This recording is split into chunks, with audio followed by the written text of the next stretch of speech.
He sat down and laid a hand on the table in front of him. I need to talk to you both.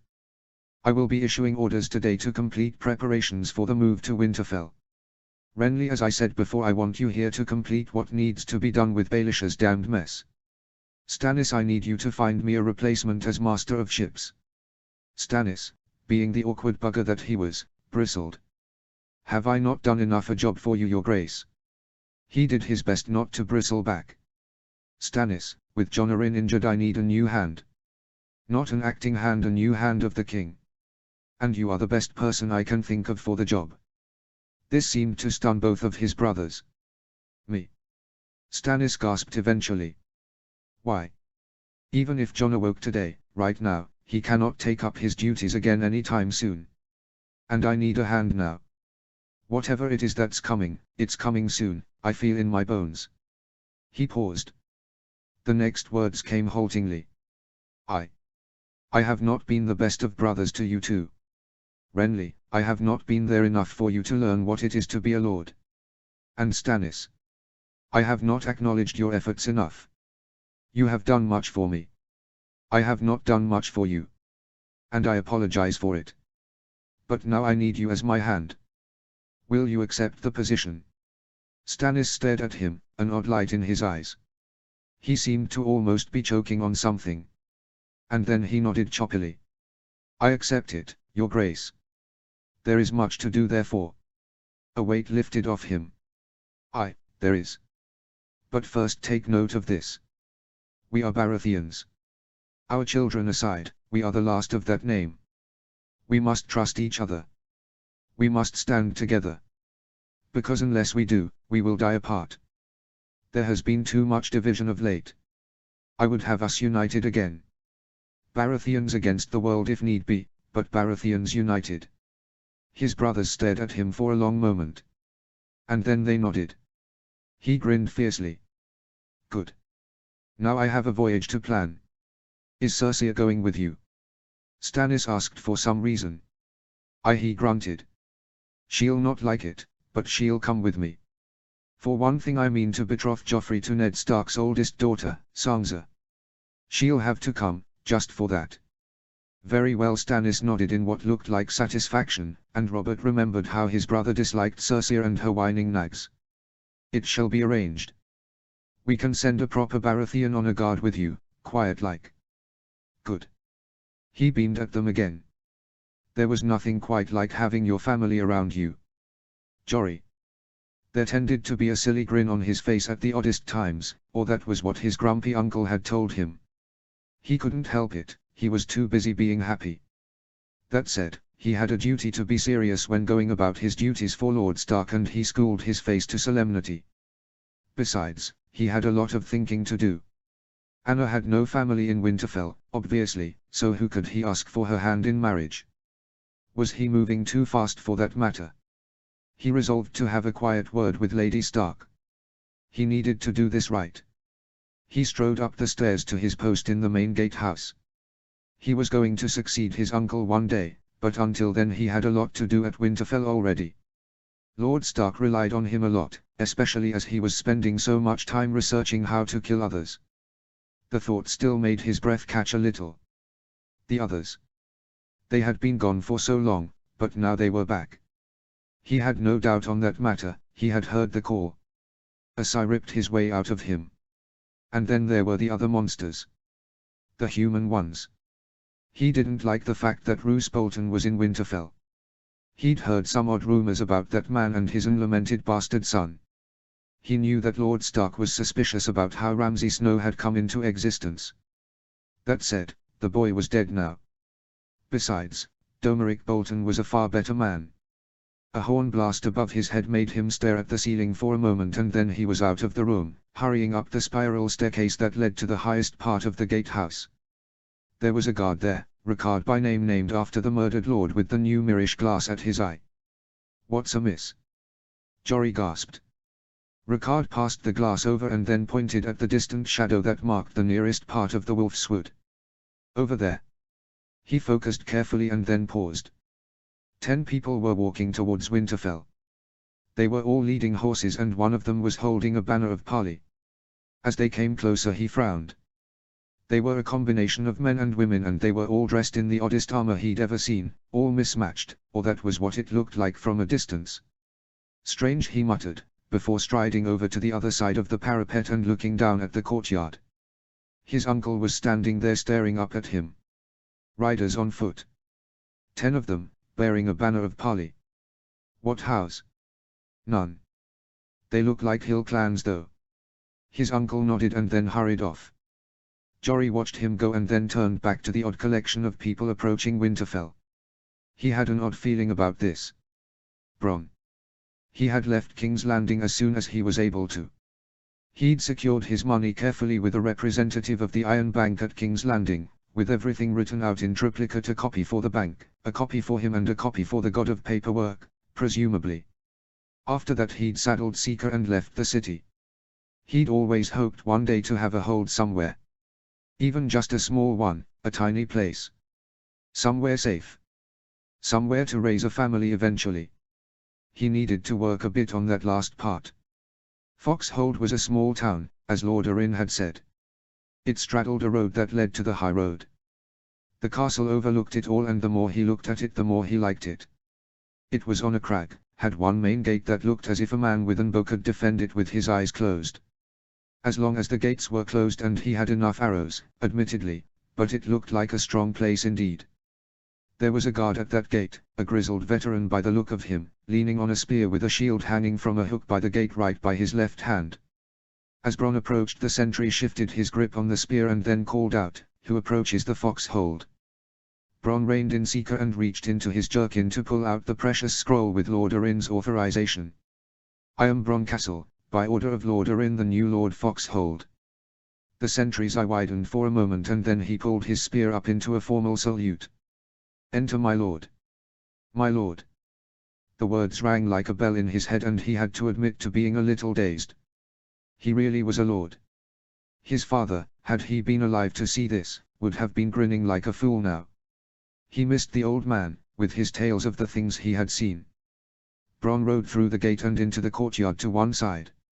Several men and women were standing there, as if frozen in place. They must have heard the sentry. On the stairs that led up to the main keep was a black-haired woman in her mid-20s, dressed in an almost formal grey dress and who was directing what appeared to be a look of pure hate at him. To one side stood a maester who was possibly old enough to shave, not that he would have bet any money on it. He drew rein again at the bottom of the stairs and then dismounted. An old man with only one eye, the other was sewn shut, came out to take Seeker's reins and lead her away after he had pulled off his saddlebags. Only then did Bronn turn to the woman and the maester. "Maester." "Haster, Maester Haster," the boy gabbled. "Understandable. What an unfortunate name. I mean, who are you?" Wordlessly Bronn held out the scroll. The maester's eyebrows went up and down like a drunk seagull in a gale before he took it and then, as the woman scowled at it over his shoulder, cracked the seal and opened it. After a long moment they both looked at Bronn, one with resignation and the other with what seemed to be redoubled hatred. "You are Bronn Castle, the new Lord Foxhold." "I am," Bronn said with a slight sigh. "A lord." He was a fucking lord. As appointed by Lord Arryn, under his authority as the Lord of the Vale. He paused.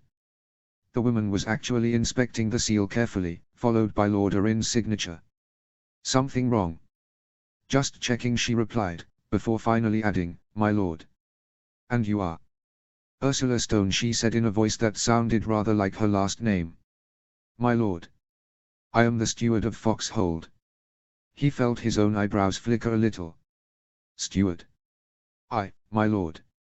The hate-filled gaze wasn't lessening at all. "Very well. Well now. I am the new Lord Foxhold. I have little in the way of possessions at the moment, so I would be obliged to you if you could show me to my quarters. I need a bath, a meal and then a briefing on my holding." He was mildly surprised that her glare didn't reduce him to a small pile of ash. "Very well, my lord," she said eventually. "Please follow me." He followed. It was time to become a lord. Theon. He still wasn't sure why Lord Stark had asked for him to be there, in the courtyard by the kennels. There had to be some reason, he just couldn't think of one. Perhaps as a witness. Lord Stark looked at his children with what looked like a carefully weighted stare. "What's on our banner?" The children, the younger ones anyway, looked confused, whilst Theon shot a grin at Robb, who looked at the young ones with an eye roll of his own, before Theon and the three oldest Starks chorused, "A direwolf." Bran, Arya and Rickon joined in towards the end, making it a bit ragged. "Aye, and in the old days, as you've seen in the crypts, Starks were accompanied by direwolves.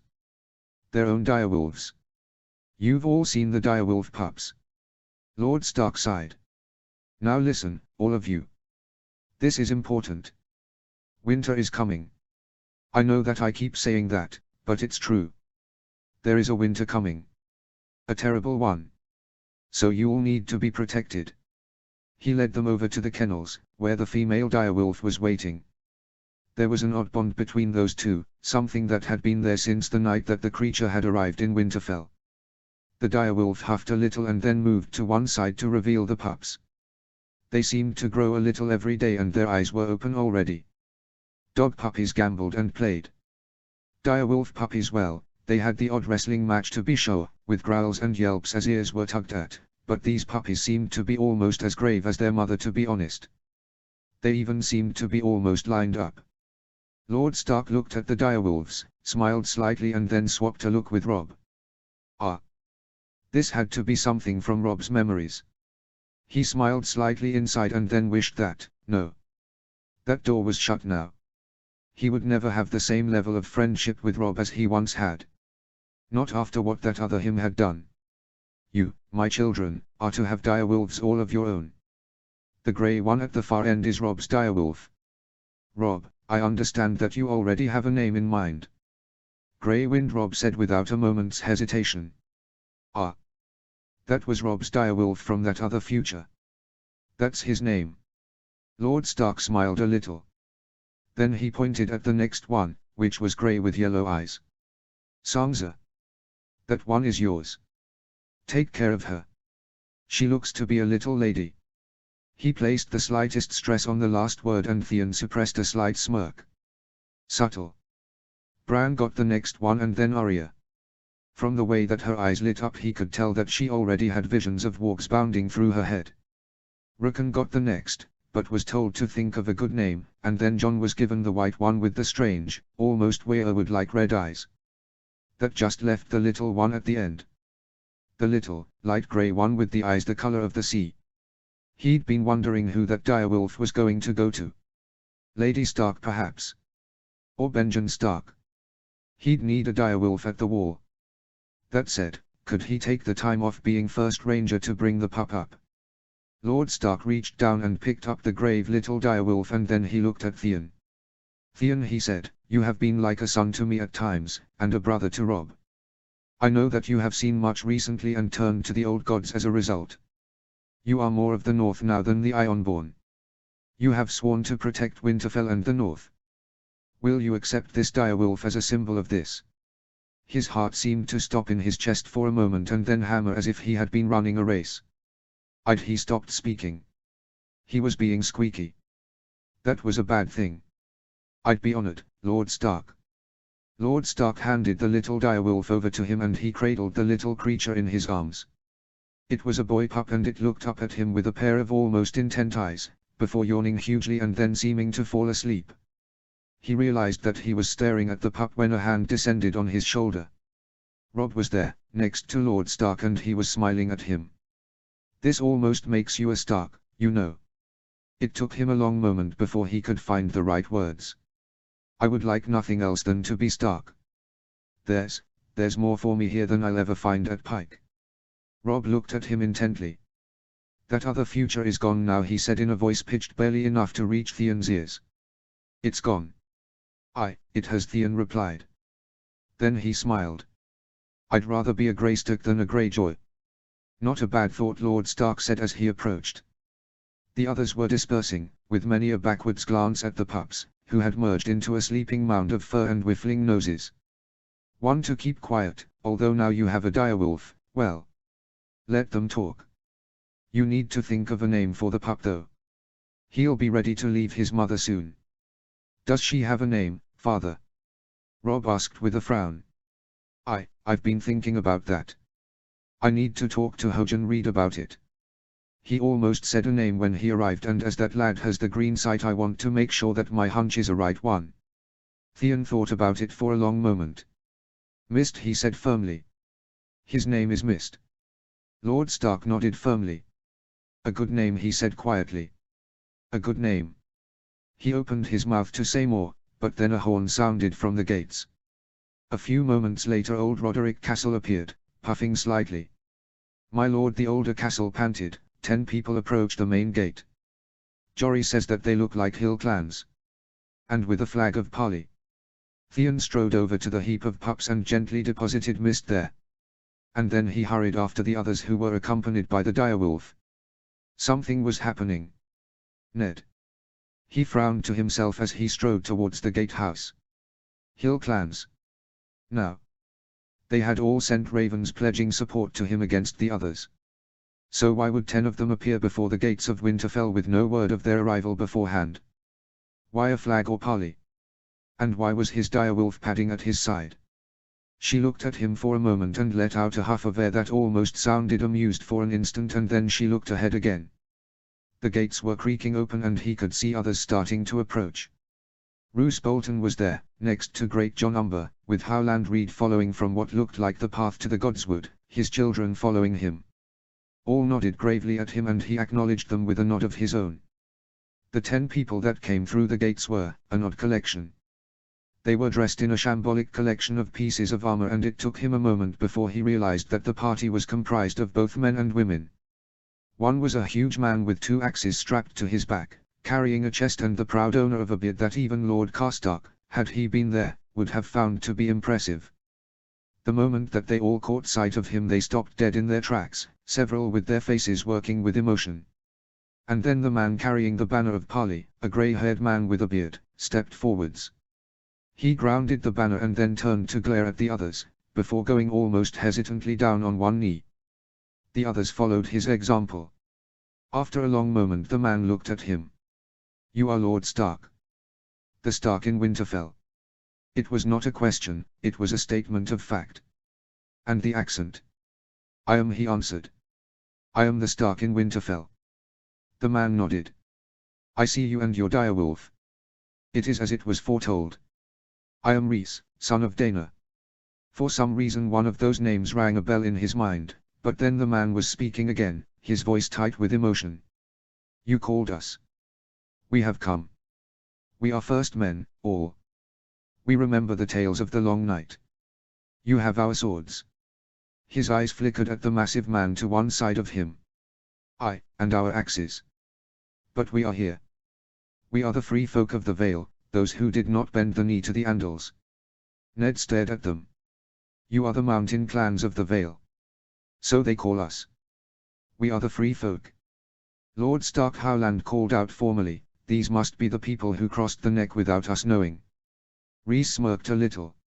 Old ways, he said almost lightly. Old paths. The smirk vanished. The others come again, as it was foretold. Foretold by who? Roose Bolton asked intently. The clansman shrugged. A seer, long ago. They said that word would come one day to return to the wall, that Stark would need us. We are first men. We know the stakes. We remember. It is our curse and our strength. We will always fight the long war against the Andals, who took what we had. But we will always remember the other war. The war against the others. You are the Stark in Winterfell. Your ancestors were kings in the north. Command us. You have our banners, such as we have. Shagger the chest. The huge man nodded and then stood. He looked almost nervous as he lifted the chest and then stepped forwards to place it at Ned's feet. Then he ducked his head nervously and returned to his place. Ned eyed it. It seemed to be made of weirwood, and ancient weirwood at that. There was dust on part of it and it looked as if it hadn't been opened in years. He reached down, and then saw the faded shape of the painted symbol on top of it. No, it couldn't be. His hand shook a little as he reached down, undid the ancient bronze clasp and opened the chest. Inside was an old linen sheet that served as a dust cover, but beneath that, he picked it up with reverence, feeling the odd touch of the cloth with his fingers. This feels peculiar, he muttered. It should have crumbled to dust years ago, should it not? Rhys shrugged. The first men had their ways, Lord Stark. This was saved, when everything else was lost. He unfolded the banner, letting it fall over his hands. The banner of the Griffin King.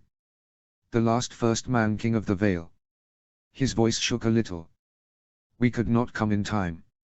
He looked at the clansmen. You would march under this banner. Their heads came up. We would. We will. He looked back the other lords. Lord Bolton had an odd, almost shocked look on his face. Howland looked. Well, like the quiet introspective Cranogman that he was. But the great John, well, there was look of deep thought on his face. The North welcomes the free men of the Vale, he said eventually, after a long moment of hard thought. Oh, John Arryn would not like this. But it was not as if he had a choice. They were first men and they were here to fight for the wall. Fight for them all. He had a sudden terrible feeling that Westeros would never be the same after this. Asha. She was getting tired of sailing into harbors and then being stared at by various people who had various attitudes towards this damned call that everyone had heard.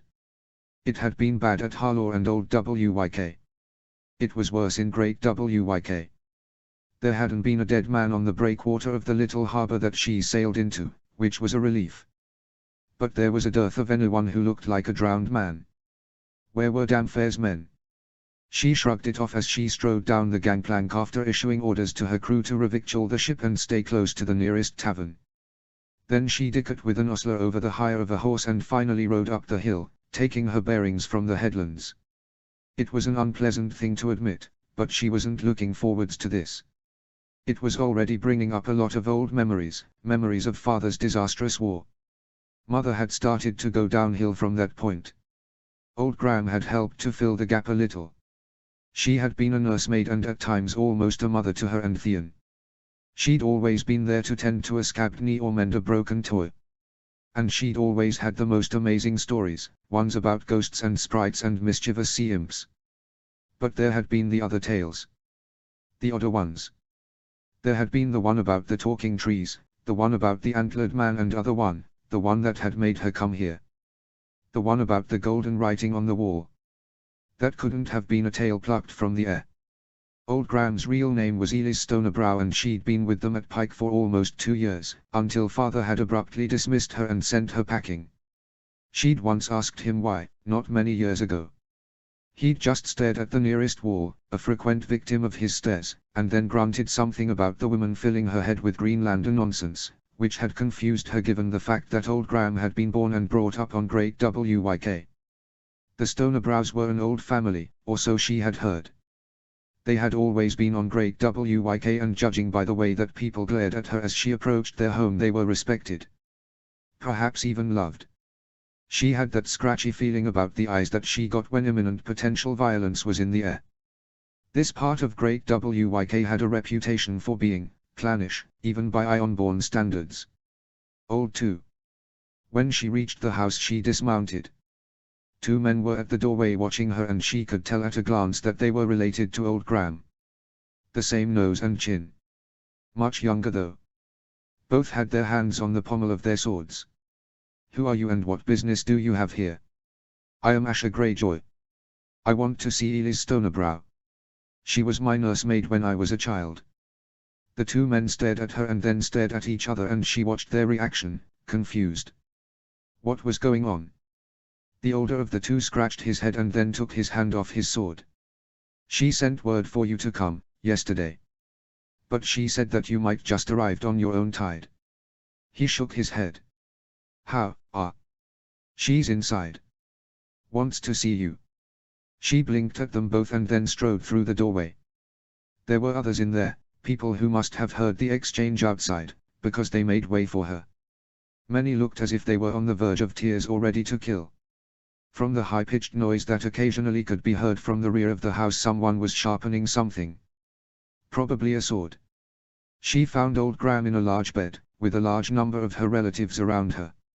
She looked older and more frail than Asha could ever remember. But there was something else about her. There was a gleam to her eye and a set to her head that she had never seen before. Previously she had been almost cautious. Now well, she was looking at Asher in a most considering way. Well, old Graham finally said to the man next to her bed, it seems that one of our possible futures has been removed from us. She is here. The gods have spoken. The man who looked eerily like her squinted slightly at Asher. Asher Greyjoy. You are here too soon for it to be in response to our summons. I came straight from High Harlaw, she replied. I need to speak with you. She shifted slightly, feeling uncomfortable. Ben, you stay. Everyone else out. We need to talk to Asher Greyjoy, old Graham said, sounding more like a matriarch than a former nursemaid. Off you go. Once the others had left, she settled herself into a slightly more comfortable position. This is my oldest son, Benjen. I sent for you because I am dying. Oh, don't look so surprised. Death comes like an old friend, taking away the pain and loss of so many things like being a widow. Bunions too. And you can take that look off your face. I'll take my time dying, I'm stubborn that way. Besides, there's a lot to be done. Now you are here before you got my summons. Why are you here? Asher ran though the words that had just been said in her head and then looked at the two of them. They were, staring at her intently. I was at High Harlaw, as I said. My uncle Roderick has found a room in it with old runes. To her surprise, old Graham grabbed her son's hand with one of hers. By the way that her knuckles whitened and his eyes crossed, she might have been dying, but she still had a lot of strength. Were they glowing? She paused. Sort of. Someone had cut through them, so that they only glowed in patches. They stared at him again. Cut through? Old Graham said in a low voice. Damn it. Bloody Harlaws and their own cleverness. Lord Harlaw sent no word to us. He will need the stone. Why has he not sent for it? She stared at them. I came because I remember the story you told me once about Edric and the golden runes. The runes on the wall. Was that a tale of High Harlaw? Old Graham, what's going on? How much do you know about this? They both stared at her again, and then old Graham levered herself up a little. It depends on who is asking. Do you ask as a Greyjoy or as a Harlaw? She thought about this for a long time. They watched and did not say a word. This was it. This was the decision that she needed to make. The decision that she'd been avoiding for so long. And the one that would define her fate. I ask as a Harlaw. Old Graham, no. Elis Stonebrow looked at her for what felt like an age, her eyes searching Asher's face. Eventually she leant back. Good. Then you must know this. The Iron Islands are old, but they were once known by another name, before the Andals came with their knack of making iron. Digging for it too. But a change had come even before that. Lord Harlaw will find out the truth of it, once he can read the runes. Perhaps he was never told about them. Asher nodded. He was agonizing over reading them, desperate to know what was said in them. He did not know that the room where the runes were even existed. The old woman sighed. Men die. If they do not tell their sons or their daughters their secrets, then those secrets die with them. Such men are idiots. What name were the islands known as? Many names. The oldest was the Blue Isles, perhaps for the rocks that were later seen to bear iron. But my point is this: the first men were here first, and they worshipped the old gods. Later the worshippers of the drowned god arose and they destroyed all signs of the old gods. But there were always those that hid their devotion to the old gods and kept to the old ways. We hid. We hid in plain sight, but we hid. And we have always been here. From the way that her son shifted his stance a little and tossed his head, she had an answer to who had kept faith. Such as the Stonebrows. Amongst others. The old woman tilted her head a little at her. So, you understand why I asked who was asking. Your father would not like the fact we even existed. He would view us as a threat to the old way, the iron price. She spat the last 5 words bitterly. A threat to the power he has. That and his brother. Damn fair would kill us all. Then why tell me? Because I saw you in, call it a dream. I knew that you were important, but that 2 destinies lay ahead of you. In recent months one has waned and the other has waxed. You hold the fate of our people in your hands, child. Because war is coming here. Men against men and men against darker creatures. There was a long, tense silence, and then Elise Stonerbrow sighed and then passed a hand over her brow. I will leave word of what I have seen. No secrets will be lost when I die. In the meantime, know this: the Harlaws are the key to this. They once knew this and they hid what they knew. The runes. The key is in the runes. But they deliberately hid this. The runes look the way they do to disguise this, in case a drowned man stumbled on them and destroyed them. The fact that they glow means that magic has returned. Magic will be needed to make the runes readable again. She nodded to her son, who sighed a little and then walked over to a chest to one side and rummaged through it. After a long moment he picked up something and then brought it over to her, placing it in her hand. She peered at it. A stone. It had runes carved on it. What is it? Something that you must guard, no matter what the cost. Something important. Something that a Harlaw had sent to us, long ago. A very long time ago. Tell your uncle to place it at the slot near the start of the runes. And tell him to tell his own sons. His sons are dead, killed in the war. A wintry smile greeted her. Off you go, child. Back to High Harlaw. She stared at the old woman. She could feel tears forming in her eyes and she angrily suppressed them. But you're dying. I might never see you again. A long finger was crooked at her and she strode over to the side of the bed. Elise Stonerbrow smelt of lavender and rose petals for some reason and she had a wistful smile on her face as she patted Asher's cheek lightly. Oh, child. You always were the clever, sharp one. You inherited all the brains that the Greyjoys ever possessed, although I have some hope of your brother. Your dead brothers, they were animals. But you, clever little Asher, you have something that they never had. Something your father never suspected. You have a heart. And what a heart. Now you have to go. You will see me again, in one way or another. The call from the Stark in Winterfell woke something up, you see.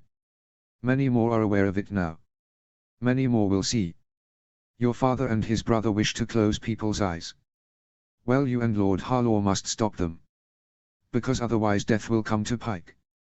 The hand left Asher's cheek. Give my regards to your brother, by the way. Him and his wolf.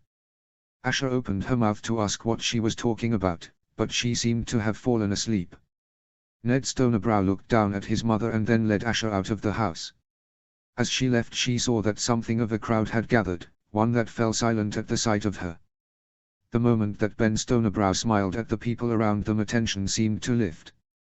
The Lady Asher has a voyage to make back to Lord Harlaw in High Harlaw. Is the Harlaw awake? The shout came from a man at the back of the crowd. Soon, Ben Stonerbrow cried. Soon. As the crowd dispersed he turned to Asher. We'll give you an escort down to the harbour. What you bear is important. Tell Lord Harlaw to believe. And that help must be sent to the wall. The others return. The Stark has called for aid. We are needed. She nodded and mounted her horse. As she did, various Stonerbrows trotted up on their own horses. Very well, we ride. She spurred her horse on and they rode down the path, down to the sea. Eamon. He was in a foul humor as he listened to the doorway being broken down. He had suspected that the room was there, he just didn't know where. Or, for that matter, why it had been bricked up. Castle Black had been searched from top to bottom for something, anything. That hinted at filling in some of the gaps in their knowledge. Along the way they'd found some old caches of supplies, more hobnails than could ever be used in a man's lifetime, some weapons that were now more rust than steel, several barrels of what had possibly once been preserved lemons, but which were now merely extremely nasty, and a few small caches of coins dating back to the early Targaryens, which had many people wondering who had left them and why. They'd been used to buy more supplies, however. And then they'd found the bricked-up doorway, in a room next to the library, behind a bookcase. He'd been coldly angry about this when it had been discovered, and he was coldly angry now. Why had that room been bricked up? When? And what was in it? He heard a clatter of bricks, a gasp of exertion from one of the men who were doing the demolishing, and then a pause. Maester Eamon. I can see inside now. Describe what you see exactly. Wait, I need a torch. There was another pause. By the gods, it's dusty. Brick dust though. Not much other dust. There are chests everywhere, covered in what looks like canvas. Yes, canvas. Wait, let's clear the rest of this doorway. He heard a muttered conversation about the bricks, before there was a clattering and thumping, followed by some stifled sneezes. Then he heard footsteps and more muttering, before the footsteps returned. 10 large trunks, Maester Eamon, and 20 smaller ones. All covered in canvas. They've been here for some time. And there's a seal on all of them, pressed into wax. What seal? That of the Lord Commander. Wait, there's a slight difference. The tower looks different. Describe it exactly, if you please. It's larger, and the battlements are more extended. 5 instead of 3. That is the old seal, the seal of the Lord Commander when they were at the night fort. Is it on all the trunks? Another pause. Aye, it is. He sighed. Very well. Bring them out and stack them in the library. Floorboards creaked to one side and he turned his sightless eyes in that direction. Who approaches? A worried Lord Commander Giamormont groused as he walked up to him. Then he caught his breath. These were in that room. They were, Eamon said grimly. Why the room was bricked up I do not know. Look at the seals though, Lord Commander. Mormont walked over, a sound of creaking leather and old bones. And then a huff of surprise. I wonder why they were sealed up. There was the sound of shuffling feet as yet another chest was produced. By the old gods, how many are there? 10 large and 20 smaller ones, and that is just an initial estimate of the contents. There was a pause and he sensed that he was being looked at closely by the Lord Commander.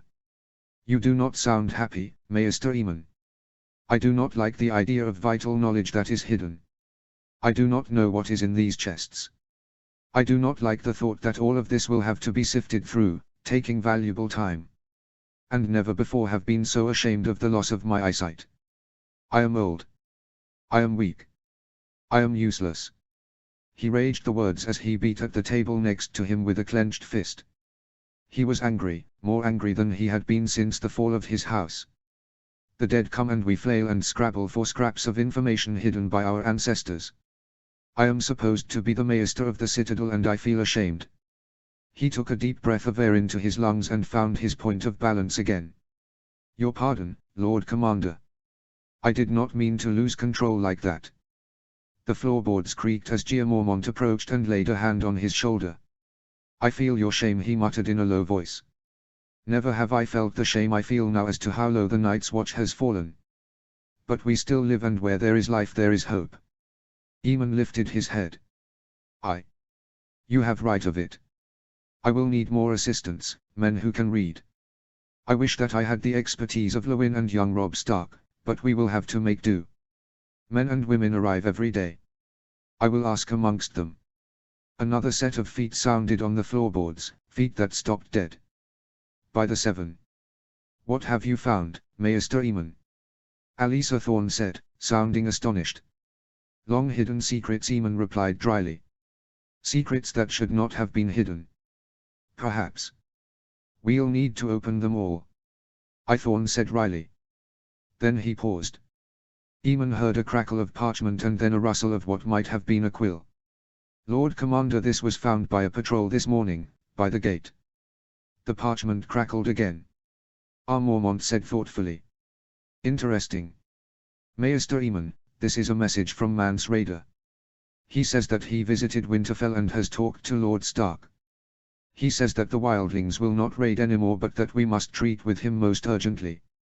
The dead are rising at the behest of the others and the wildlings are fleeing before them, burning their dead when they can. And, he says that he has met with a child of the forest. There was a long silence. It was broken by Alisa Thorne. I've been here since the fall of the Targaryens. I've seen a lot of things in my life. These past months, well, I've stopped wondering what I'm going to be surprised about next. Legends are coming to life before my very eyes. He paused. There is a war coming like nothing we have ever seen before, isn't there? A war between the living and the dead. A war that we will have to win. The old boar sighed. And if we don't, well, let us prepare. A horn wailed from the distance and he heard Mormont shift on his feet a little. After 3 more trunks were pulled from the hidden room, then he heard a thunder of boots outside, before someone burst in. Lord Commander! The first ranger has returned. Thank the gods, Mormont growled. Bring him here at once. Benjen. He was bone-tired, rather dirty and famished, but the moment that he cleared the tunnel and saw the faces of his brothers he grinned at them. He dismounted Wanderer as soon as he could and cast an eye over the horse. You look in better shape than I feel, he muttered, and then hauled off his saddlebags, before starting to unsaddle Wanderer. First Ranger, the Lord Commander wants to see you at once, in the Maester's library, a panting man said as he ran up. He wasn't wearing black and Benjen had never laid eyes on him before, something that oddly gave him hope. I can take your horse to the stables. Thank you, Benjen muttered as he shouldered his saddlebags, those precious, precious saddlebags. By the time he got to the library he was almost shaking with tiredness, but he pushed it to one side. He'd made excellent time to get here. As he entered he stopped and stared. There was a small mountain of chests, both large and small, on the floor. There was also a door that he had never seen before, behind the spot that had once held a bookcase. To one side he could the old bear, Thorn and Maester Eamon looking at a rather familiar, if dust-covered, shape. It was a small cage. Must be good for something, else why would they have locked it away with all those chests, Gia Mormont was saying. "'Tis the oddest thing I've ever seen." "Oh, no. I've got odder things on me," he said with a wry smile. "Far nastier too." "Benjen." Gia Mormont smiled at him. "Thank the gods you're back." Then he looked him up and down. "You look like shit, man. When was the last time you ate? Or slept?" "Come to that," Thorn said with a thin smile. "Welcome back, First Ranger." Benjen tilted his head at the chests and the doorway. "What's all this then?" "Secrets," spat Maester Eamon, with a bitterness that surprised him. "Long hidden for reasons we know not." He shook his head. "We were just pondering the meaning of this small cage, which was found at the back of a shelf." "But what of your mission, First Ranger?" "I succeeded," Benjen said softly, and noted how all 3 stiffened and looked at him, or in the case of Maester Eamon in his general direction. "I found whites." There was a long silence as they all looked at him. All were pale. "Truly?" Gia Mormont asked. "You have seen whites?" He unbuckled one of the saddlebags and pulled out the canvas bag that contained the largest of the cages, before walking over to it and then placing the cage on the table. "Truly? Mind your fingers." The Lord Commander and Thorn both peered at the head of the white carefully. And then it opened its very blue eyes and hissed at them. Their reaction was everything that Benjen had anticipated. They both flinched back violently. "Fuck," Thorn muttered. "So that's the head of a white, Alisa. The head of a white." And this, he pulled out one of the smaller cages and placed it on the table next to the larger cage. "This is the hand of a white." The hand twitched and then scrabbled around the cage, almost as if it could hear his voice or sense his presence. This time the reaction wasn't as bad. "Would mind describing what you are seeing?" Eamon asked dryly. "As my own eyes are somewhat lacking." There was a moment of silent tension, and then the Lord Commander of the Night's Watch ran a shaking hand over his face. "A cage with a severed head of a woman. With blue eyes, as the old tales told. Eyes that open and shut, as does her mouth. A head of a white. And the other cage, is of a severed hand. That still tries to grasp at things." Maester Eamon nodded slowly. "Then we have our proof," he said slowly. Then he paused.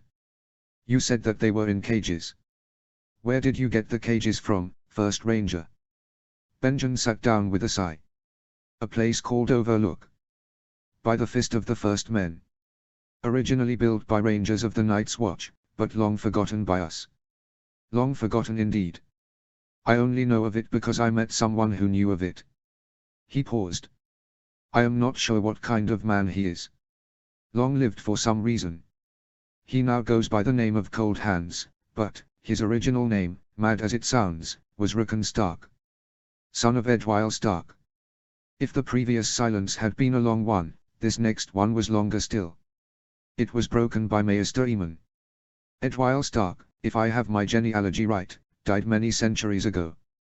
He did. I have seen his tomb in the crypt of Winterfell. Then how the bloody hell can you have met his son?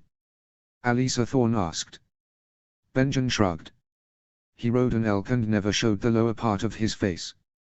He said that he had a duty to perform and that his watch was not yet done, that something had been done to him. I do not think that he is entirely alive, but he not a creature of the others. He found the whites for me and helped me kill them. Oh, one of them was a brother of ours. Sir Willem Glover. His hand is not amongst the others I brought with me. We burned his body. Fire kills whites. Arrows would be useless. The whites I saw had to be chopped to pieces, and even then the pieces still move. Fire is best. As for Cold Hands, he took me to Overlook, where I read the records there. They spoke of the Night's Watch starting to weaken, of fewer men being sent to the Overlook, of pestilence on the wall, and of a man called the Wanderer. I believe that it was Cold Hands. The last ranger at Overlook, until I arrived there, died at his post. Cold Hands cremated him. He pulled the little box of ashes out of the saddlebags. His name was Hojan Blackwood. I thought to send him on to his family. The old bear's eyebrows, which had been arched as high as they could physically get, came down again like a pair of caterpillars falling off a branch. The Blackwoods would appreciate that, he rumbled. You trust this Cold Hands then? Benjen thought about this carefully. Yes, he said eventually. He knew that the others were stirring. Apparently they know the Fist of the First Men all too well, especially as it is no longer defensible. The walls are unrepaired, and Cold Hands said that the caches are too well hidden. Caches? Caches of what? Maester Eamon asked. My guess would be obsidian. I was also warned against approaching Craster. Cold Hands said that he secretly worships the others. Which might explain a few things now that I think about it. I always wondered what happened to all the sons he must be getting on those wives of his. I've never liked the bloody man, there's something about him that puts my teeth on edge. Now I know. I think that he's sacrificing his sons. That would explain why he only keeps the women there around him. Maester Eamon said as he tapped a long finger on his chin. There was a record in Winterfell that told of those who worshipped the others in the time of heroes. They sacrificed babes to the others. The first men hunted down and slaughtered such men wherever they found them. We'll have to send a patrol to Overlook and reactivate it, to leave supplies there. And to watch most carefully. I think that patrols as a whole will have to be curtailed. With whites and others around, then it will be dangerous to send patrols out as normal. And yet we must know what's happening. What news of the wildlings? The old bear pulled a slight face. They come south, according to the latest patrols. And they left word from Mance Rayder. He has been to Winterfell, or at least so he says, and talked with Lord Stark. He wants to talk to us, to broker some kind of peace. He nodded. Wise of him. The others threaten us both. And every fallen wildling can become a white. We must remember that. Alisa Thorne pulled a face. Benjen watched him gravely. The man was bitter and sour all too often. But there was other metal in him. He could fight. And when presented with all the facts, he could be surprisingly shrewd. Doesn't feel right, allying with wildlings. He sighed, looked at the head of the white, and then pulled a slightly different face. Don't see that we have any other choice though.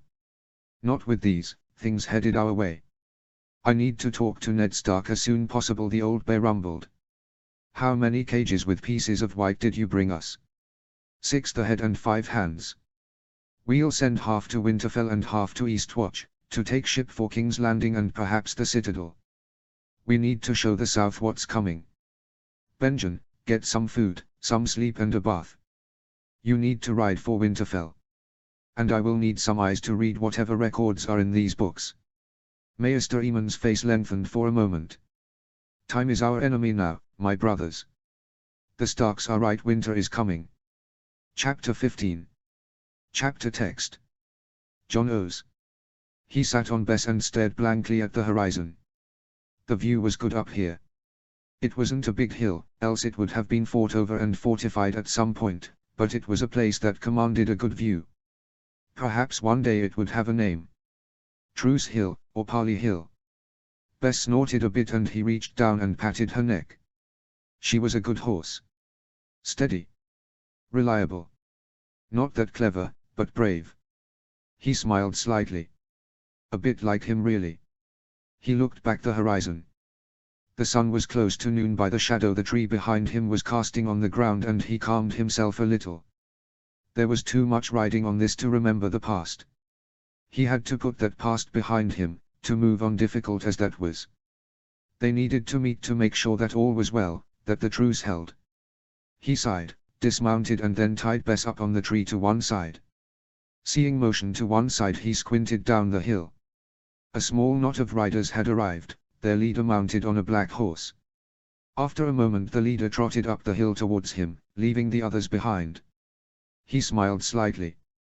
They were keeping to their agreement. The smile ebbed a little. This damn feud of theirs, well, enough. It was over. There was something far more important at stake. As the other rider approached, he slowed and then dismounted, before leading the horse up and nodding shortly at him. Bracken. He nodded back. Blackwood. Titus Blackwood tied up his own horse next to Bess and then stood next to him. There was a long moment of silence. News came from King's Landing, John O said eventually. The king will go to Winterfell. Blackwood said eventually with a slow nod. We heard that too. Long past time. There was another silence. Blackwood seemed to be struggling to say something, so John O's let him. But then something occurred to him. T said that the faith militant rise again, in places at least. The words came hard to him, but they had to be said. He followed the seven, but recently, well, he had doubts of late. Blackwood nodded again and then seemed to continue to struggle with something. After a long moment he finally succeeded. There are red buds on the heart tree at Raventree Hall, he said in a rush. He froze. After a moment he looked at the other man. What did you say? You heard me right. There are red buds on the heart tree at Raventree Hall. There was another long silence. Eventually, his mind whirling, John O's nodded. That explains a report I had which I had scorned. T said that there are red shoots on the stumps of High Heart. Another long silence. This time Blackwood broke it. There will be those, he said carefully, who will say that this is proof of the old gods. I will just say that things are moving that are beyond our ken. The call has gone up from Winterfell that the others come. Who knows what else will happen? He opened his mouth for a moment and then closed it again. I cannot disagree with that, he said softly. Then he paused, as an unpleasant thought skittered through his mind. If the weirwood trees stir again at the same time that we hear of the faith militant rising again, horror kindled in his heart. From the startled look that Blackwood sent in his direction, the other man had had the same thought as he had. They will move against all those to worship the old gods, or who are seen to be sympathetic to them. And against the symbols of the old gods. Raventree Hall. High Heart. And the Isle of Faces. We must warn Lord Tully. A raven with a joint message. There is a small keep not too far from here that is loyal to me. That message from us both can be sent from there. Agreed. He paused and then he extended his hand. You have my word on this, that the faith militant will not harm any worshipper of the old gods on my lands, not if I have anything to say about it.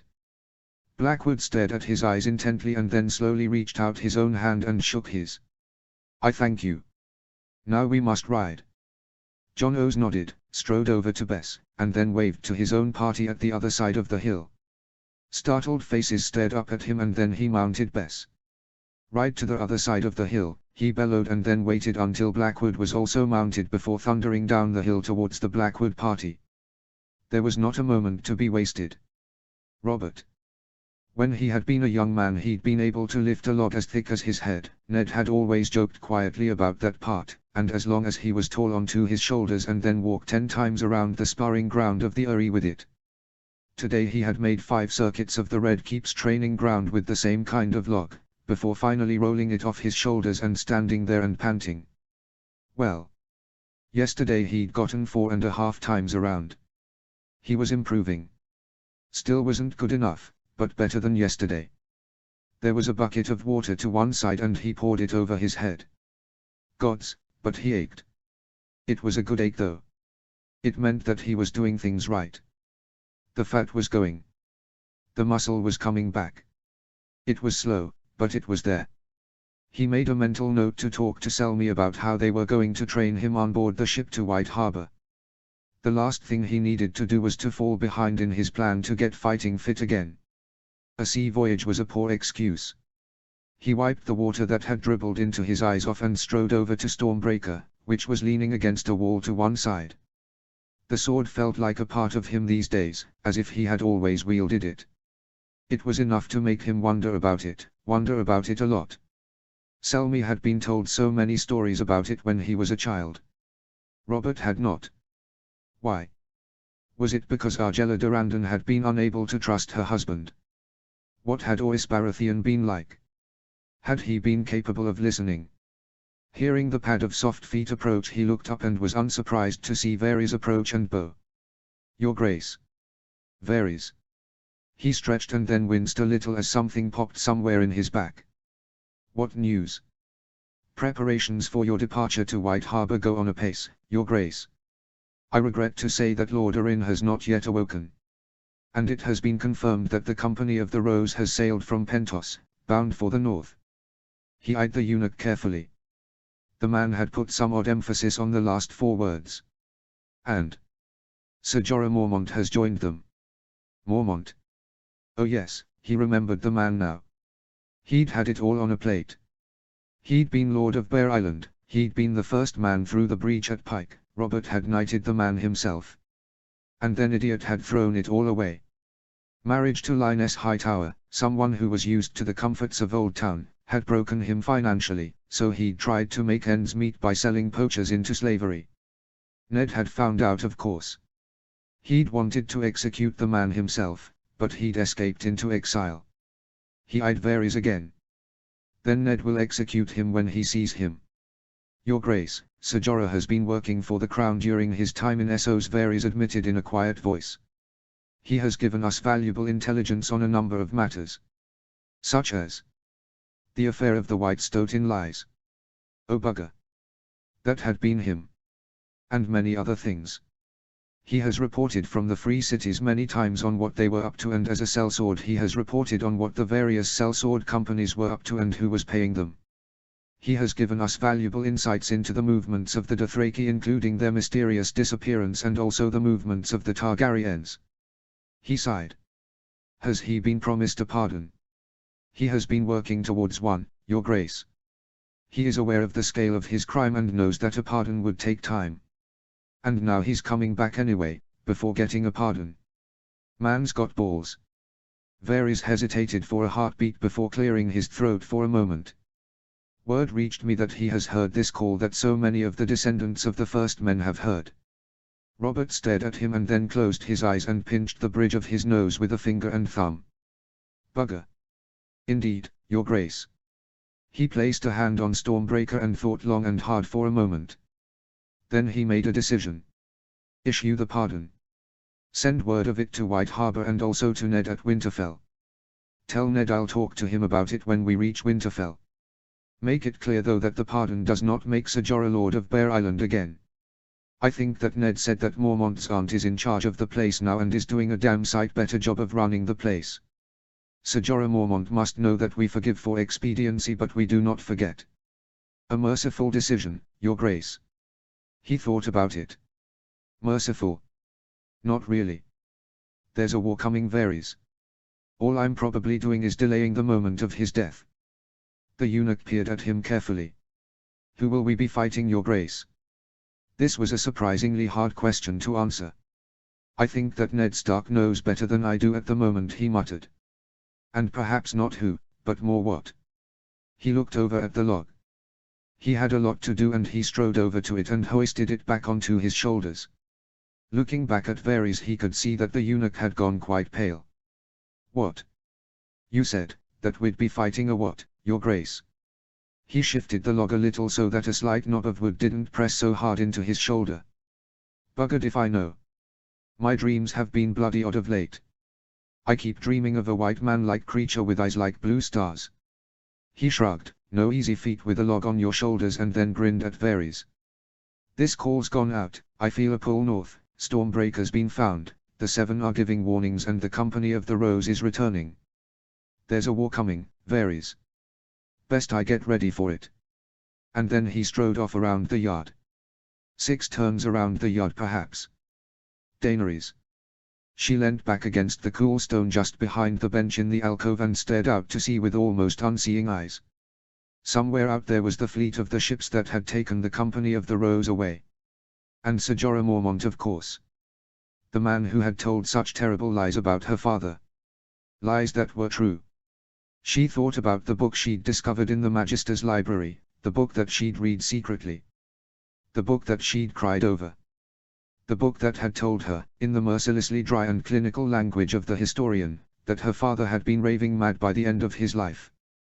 That her father had ordered men to be burnt alive, for crimes that existed only within his own head. The book that she had carefully hidden after she had read it. Viserys could not be allowed to see it. He'd scream and shout and probably order it burnt. She closed her eyes for a moment and then looked back at the sea. There was something else that she had to admit. Her brother was starting to scare her. He'd been increasingly erratic for the past year, but recently he'd gone past that and into obsession. It was that dragon egg. Viserys was obsessed with it. Her brother was more than obsessed.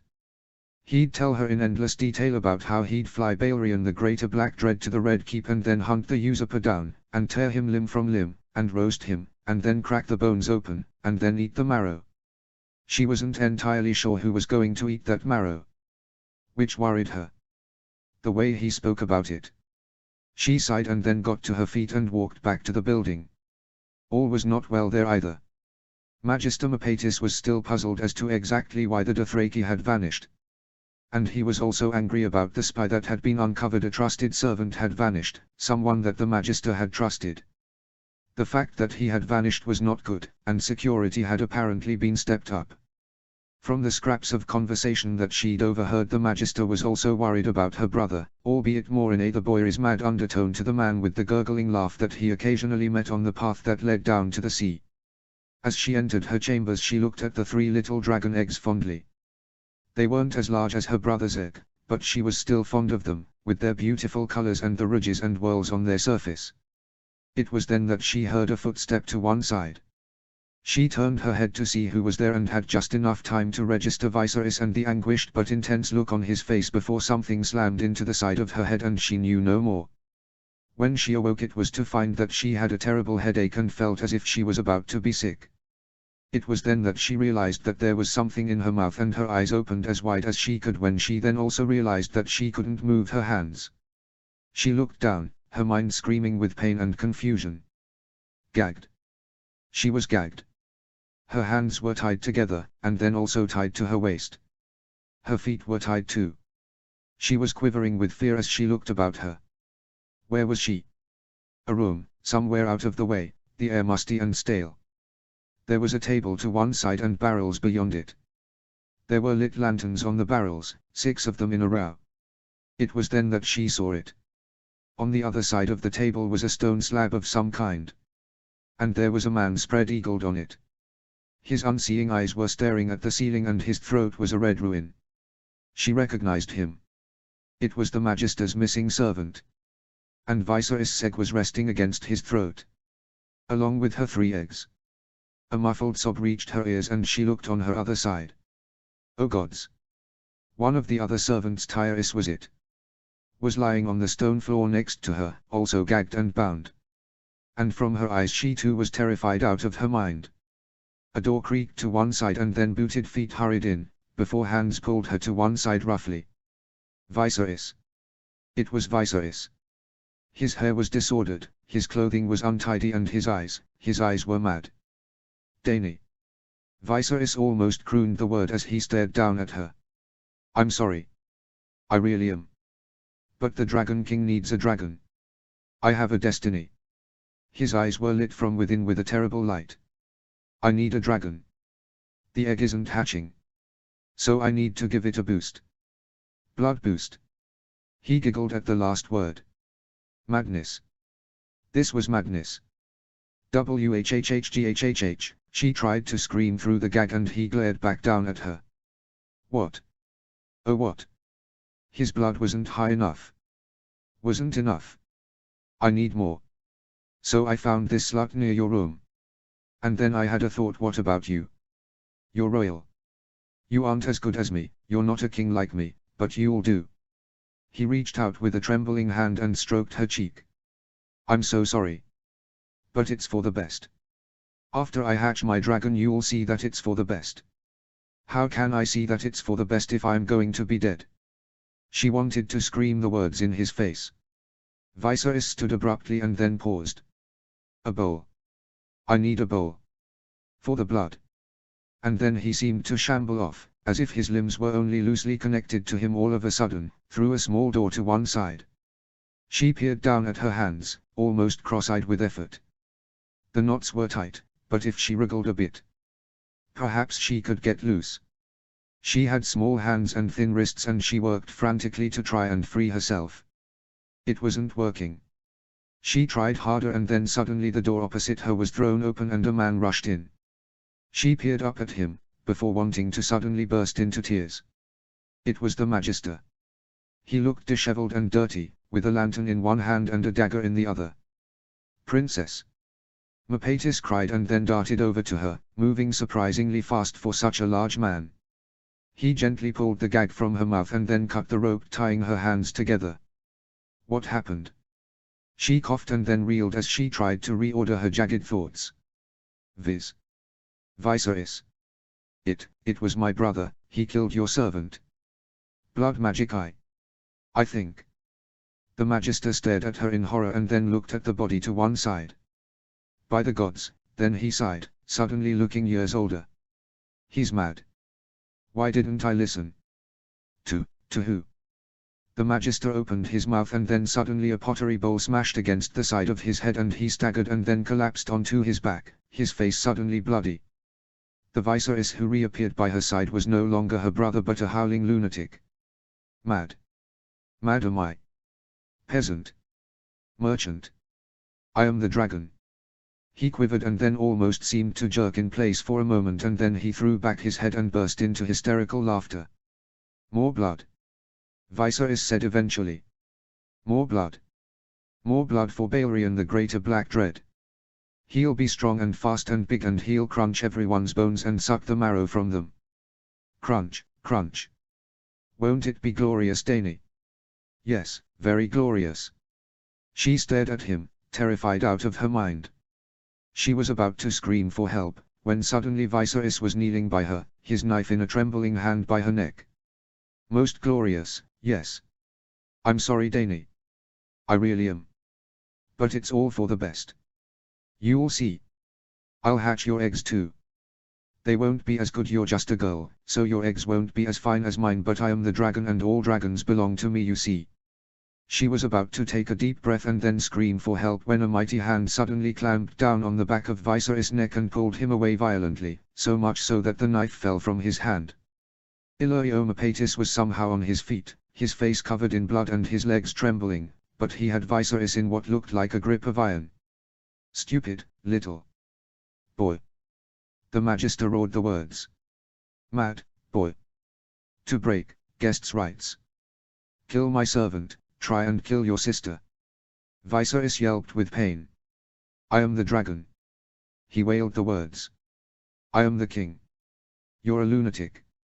Mercatus roared. I shall hatch my egg. And have him eat you. Mercatus smirked at this. You can try, he panted. I had a mason carve that egg out of stone. You were too stupid to tell the difference. Viserys went still and then he went berserk. No.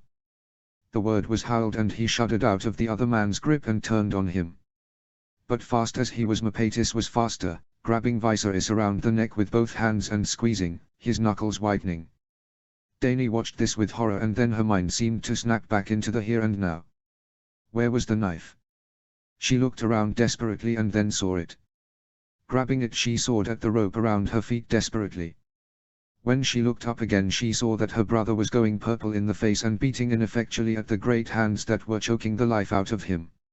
And then something seemed to occur to him and he slapped a desperate hand at his side. She watched him and then she saw his hand find his dagger, draw it and then punch it deep into the side of the Magister. Mapatis didn't make a sound but he did reel after a long moment, pulling Viserys with him. They both smashed into the table, jolting it hard enough to send one of the lanterns sliding across the surface and then fall to the ground. Something broke inside it and suddenly flames shot up. The Magister seemed to recover for a moment, letting out another roar of anger, this time mixed with pain, and the two went around and around in a quick orbit of desperate violence. Viserys pulled the dagger out and then sank it in again and this time Mapatis screamed in agonized pain. Again the two whirled around and this time they slammed against the barrels. The lanterns there shuddered and two fell, breaking apart. More flames. I have to get out of here, she thought desperately, I have to get help. The rope yielded to the blade and then she heard the desperate whimpering to her side. Tyrus, she muttered, I'll free you. She crouched over the girl and hacked at the bindings quickly, her heart still singing in terror. It wasn't easy and her hands were slippery with blood from her desperate frenzy and the way that her grip slipped. And then something caught with a roar. She looked over her shoulder. Something in one of those barrels was now alight and there were flames everywhere. Mapatis and Viserys were swaying backwards and forwards on the edge of it and then suddenly the Magister collapsed into the flames, pulling her brother down with him. One of them or both of them were screaming and she looked away and kept sawing at the bindings of the servant.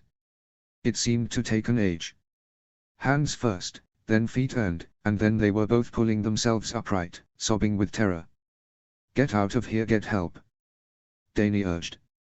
I have to help them. Princess, they're dead. Tyrus choked the words out. They're dead. She shook her head and looked over. And then she saw movement in the flames. A smoldering figure shakily stood up, garments aflame, hair gone, face blackened and cracked, eyes that were no more than red holes in his head. It was Viserys. Her brother reached out with smoking and blackened claw, gabbling something in a hoarse voice and then he collapsed back into the flames. Go. Dany sobbed as she pushed the servant ahead of her. And then she remembered the eggs. The dragon eggs. Something stubborn sparked in her heart and she darted back deeper into the room and grabbed them, holding them close against her chest. The three were Raoul, she knew it and she pulled a face at the black stone that had driven her brother mad. Princess.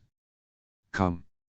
Tyrus was at the doorway now, with a what seemed to be a wild-eyed guard, but as Dany took a step towards that doorway something else seemed to catch and then burst and all of a sudden there were flames creeping over the walls and floor by the door.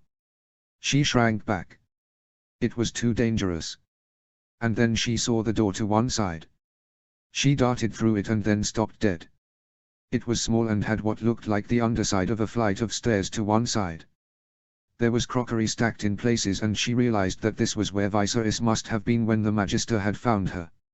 She crept into the void under the stairs and waited for the end to come, cradling the eggs with her blooded hands. Yes, this was the end. Rollo. He was having the most amazing dream. He was walking through the shattered remains of Bravos, choosing which of the many naked women that had been paraded in front of him that he would sleep with that night. So much choice. So many humiliated Bravos. So many amazing tits. It was then, naturally, that he came awake. He looked around wildly, his hand under the pillow where he kept a dagger. There was someone in the room with him. Who? It was then that someone coughed gently from the door. Magister. Oh. It was IF, his steward. There had better be a good reason behind you waking me up. The man nodded seriously and he felt his heart sink a little. Yes. He would not have done so otherwise. There is a fire in the city. Magister Mapatis's house is aflame on its lower southern floors. Shock roiled through him and he jumped out of bed. There was a robe nearby and he put it on quickly as he hurried to the window and peered out. Sure enough there was a glow coming from the building at the top of the hill. Then he realized which direction the wind was coming from and he knew in an instant why IF had woken him up. The wind's blowing in the direction of the harbor, he said tersely and then hurried back to where his clothes were kept. Rouse the household. Every servant you can find. Send word to the city watch. I want a chain of buckets set up, from the sea to that house. He was pulling on clothes almost without thinking about what he was choosing. There was a time to be fashionable. That time was not now. RAF absorbed his instructions and then ran off. Good. The man knew what was at stake. If the fire took full hold on that bluff above the harbor, well, it would be a disaster. Ships were notoriously prone to fire. All that canvas, all that sailcloth, all that tar, all that wood. A fire near the harbor, with all those sparks and hot ash drifting down. He finished dressing himself and then left the room at the closest he'd come to a run for many years. As he passed down the corridor he could hear RAF shouting orders and the sound of feet running in all directions. Magister, the watch have been told many are coming. RAF shouted and he nodded in response. Buckets. We need buckets. Anything that can hold water. Thank the seven they were near the sea. The gardens of Mapatis's manse would not look doof afterwards, with so much sea water, but he didn't give a damn about that. And so he flung himself onto a horse and rode off up the hill. Looking back on it later he was amazed that was not more horse by the time that the sun finally started to show itself in the east. The previous hours had been filled with shouting and not a little swearing, of frantic decisions made after periods of thought that measured bare heartbeats, of desperation and anger and sadness when reports came of losses. But it had all worked. Yes, a third of the manse was a gutted shell and another third had fire damage in many areas, but the remaining third was still intact and above all nothing had caught fire in the harbor. Some of the ships closest to the danger had been walked out by worried captains, but no ship had burns, nor any other building. He'd had casks of clean water and some of cold ale brought up for the men and women around him and now he was holding a tankard of ale in one hand and a piece of bread and ham in the other. The bread was fresh, the ale was cold and even though this was food that he would normally have scorned, by the gods today it felt like the finest meal he'd ever had. As he finished the food and swigged the last of the ale he saw RAF approach. With his was a smoke-blackened man who looked like one of the Unsullied here and also a young woman. All bowed as they reached him. Magister RAF said, "We have confirmed that Magister Mapatis is dead." He nodded shortly. This had been what he had suspected for some time, after seeing that Mapatis wasn't present anywhere at all during the fighting of the fire. A man like Mapatis would have been everywhere, bellowing orders. His absence had meant only one thing. How? RAF looked at the girl. "Tell him. I am Tyrus, Magister," the girl all but stammered. She looked tired beyond words and had a look in her eyes that he had seen before. A look of someone who had seen terrible things. Magister Mapatis was killed by Viserys Targaryen. He stared at her in astonishment. The Beggar King. For what reason? The Magister said that he was mad. And he was. Harley's vanished, the Magister's understeward. Fled, we thought. Then last night the Beggar King found me near his sister's quarters. I turned to the door and, he must have hit me. When I awoke I was in a room. And Harley's was there too. But he was dead. Throat cut. The girl looked down at the ground, her face working with memory. Go on, RAF encouraged her gently. All of it. Then the Beggar King came in again. He had his sister. She was tied up and lacked her wits. He laid her down next to me. When she woke up he said that he needed our blood. That he needed dragons and that he didn't care how he'd get them. Even blood. He was mad, Magister. He made no sense. Then he went off to get something to collect our blood. Horror had overtaken him and he stared at her. Everyone in earshot of the girl was doing the same thing. He'd known that Mapatis had been getting worried about the stability of the Boy King, but this was beyond madness. The Magister found us, then he'd been searching after discovering the princess missing. He cut the bonds on her hands. But then her brother came back and hit the Magister on the head with a bowl or something and knocked him out. He was saying mad things again, mad things. But then the Magister woke up. He was so angry with the Beggar King. He started to choke him. But the boy had a dagger and he fought back and they fought, oh how they fought. And they knocked over lanterns. And something caught. The fire started. And they fell into it. He shuddered at that. Death by fire, that was no way for anyone to die. That was too horrible for words. And the princess? Tyrus shook her head, tears spilling down her face. She freed me, Magister. She picked up a dagger that had been dropped and she freed me. Got me out. But then she went back in for her dragon eggs. And the fire cut her off. I last saw her in a room to one side. We've cleared a way to it. Magister IF said quietly. There won't be much to see there by now. The fire was fierce there. We think that oil for cooking was being stored there. He nodded slowly. Well. This was a fine kettle of fish. Still, what could one expect from the only remaining son of the Mad King? Death by fire. How very apt. Historians would make bad puns about it in their books. It was a shame that Pentos would be mentioned, but running feet brought him out of his ruminations. Magister. Come quick. You must see this. It was one of the guards and he looked, well, terrified. Come and see what. We've found Daenerys Stormborn. And then he was gone again, running like a madman. Frowning he followed, walking, with IF and Tyrus behind him. They passed through a still smoking doorway, past a pile of blackened timbers that was still steaming slightly from the water that had been poured over it, and then along what had once been a corridor. The room that they entered lacked a roof and also 3 walls, apart from a stone one that marked an internal buttress. Some stone steps arched up to one side and, oh, there were 2 bodies there. Or what might have been bodies. He could see that one pile was a little bigger than the other, but that bone had splintered and skulls had cracked from the heat. There were a few men and women staring at something under the stairs though, and he sighed and strode up. And then he saw what was there and his mind refused to accept it for a long moment. Daenerys Targaryen was sitting there. Ashes had streaked her bare skin, she was as naked as the day she had been born and her arms were crossed in front of her chest. Her eyes were closed and she appeared to be asleep. Tyrus gasped to one side and he heard IF say something under his breath, but it was at that point that the world tilted still further. Her arms had been hiding something. On the underside of her right arm was a little green and bronze creature. On the underside of her other arm was a little white and gold creature. Both seemed to be suckling from her nipples. And then a small form seemed to register their approach from her shoulder, where it had been hiding under her hair. A black and red creature that hissed a little and then flapped its wings. Dragons. He was looking at dragons. The word rang through his mind and he resisted the temptation to let his jaw drop open. Instead he rallied. Princess. No reaction. Daenerys Stormborn. Her eyes flicked open.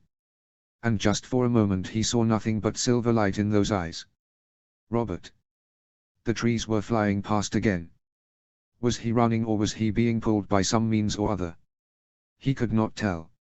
All he knew that he was so close to catching her. Lyanna. She was just in front of him, hair over her face, screaming something at him. She was terrified of something. Was it Rhaegar pulling her? Where were they? Was it in the north? There were just the trees to go by. And the snow. He stretched his hand out in a desperate effort at grabbing her. So close, less than the span of a man's hand. So close. Lyanna. He reached again and missed. Her face worked with terror again and then suddenly she was gone, pulled an unimaginably long way in front of him in an instant. He slowed and looked about wildly. For an instant he thought he could see a little face amidst the trees, and then he turned around and looked at the blue-eyed thing that might once have been human that was peering at him in what looked like horror. Lyanna. He came awake in his bed with a shout, his chest heaving as if he had been running for hours. His hands were shaking and he was covered in sweat. After a long moment he sighed and ran his hands over his face. The 3rd time that week. Why? What did it mean?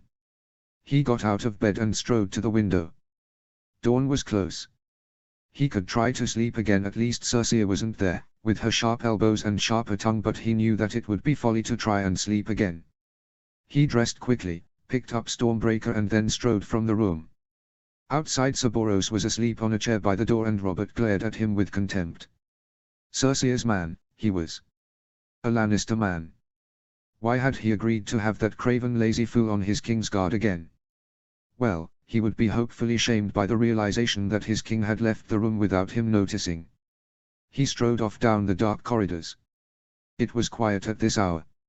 A man could think that this hour. He reached the stairs and padded down them quietly. More training today. More arrangements. Circe wasn't happy about the move to Winterfell.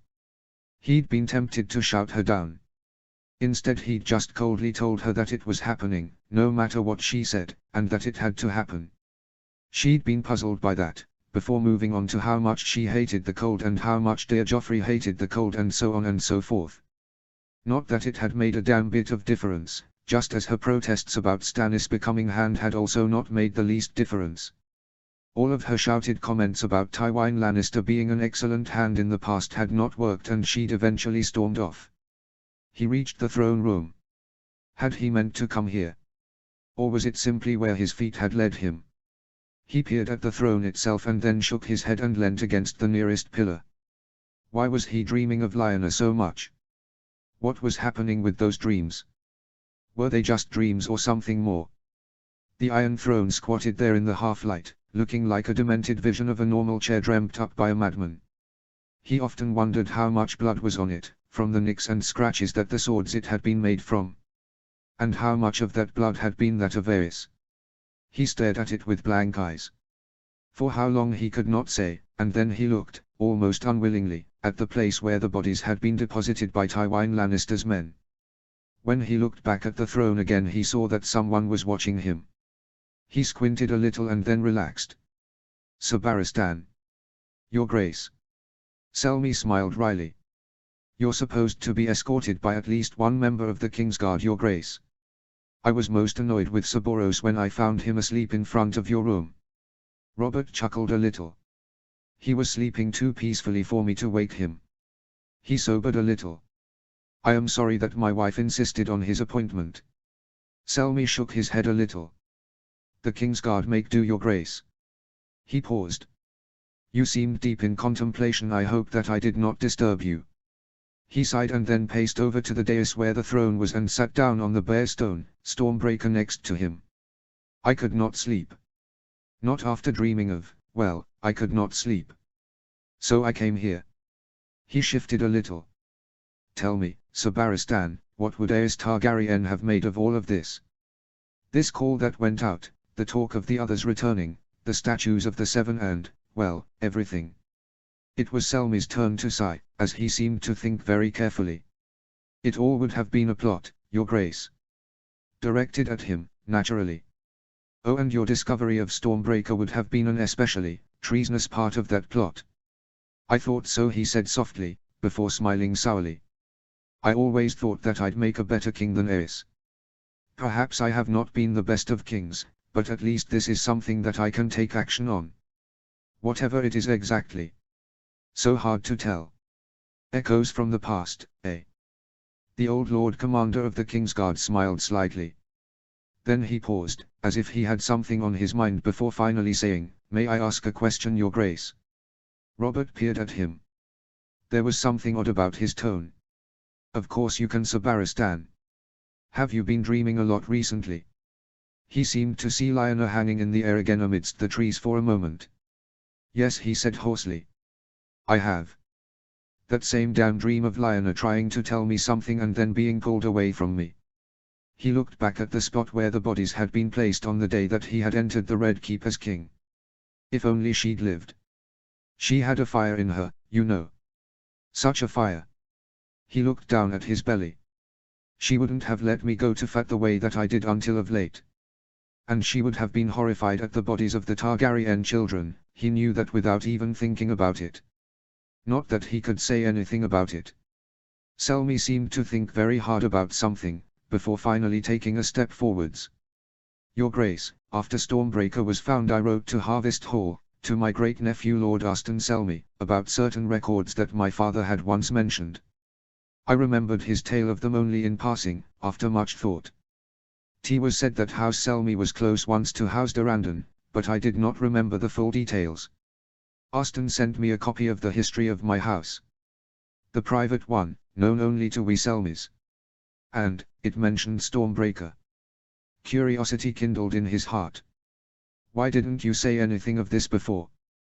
I mentioned it in passing, Your Grace, but all I remembered was bits and pieces of what my father told me. Austen's copy of the history arrived yesterday. I was up most of the night reading it. I might have some answers for you, Your Grace, but I am still puzzling some things out.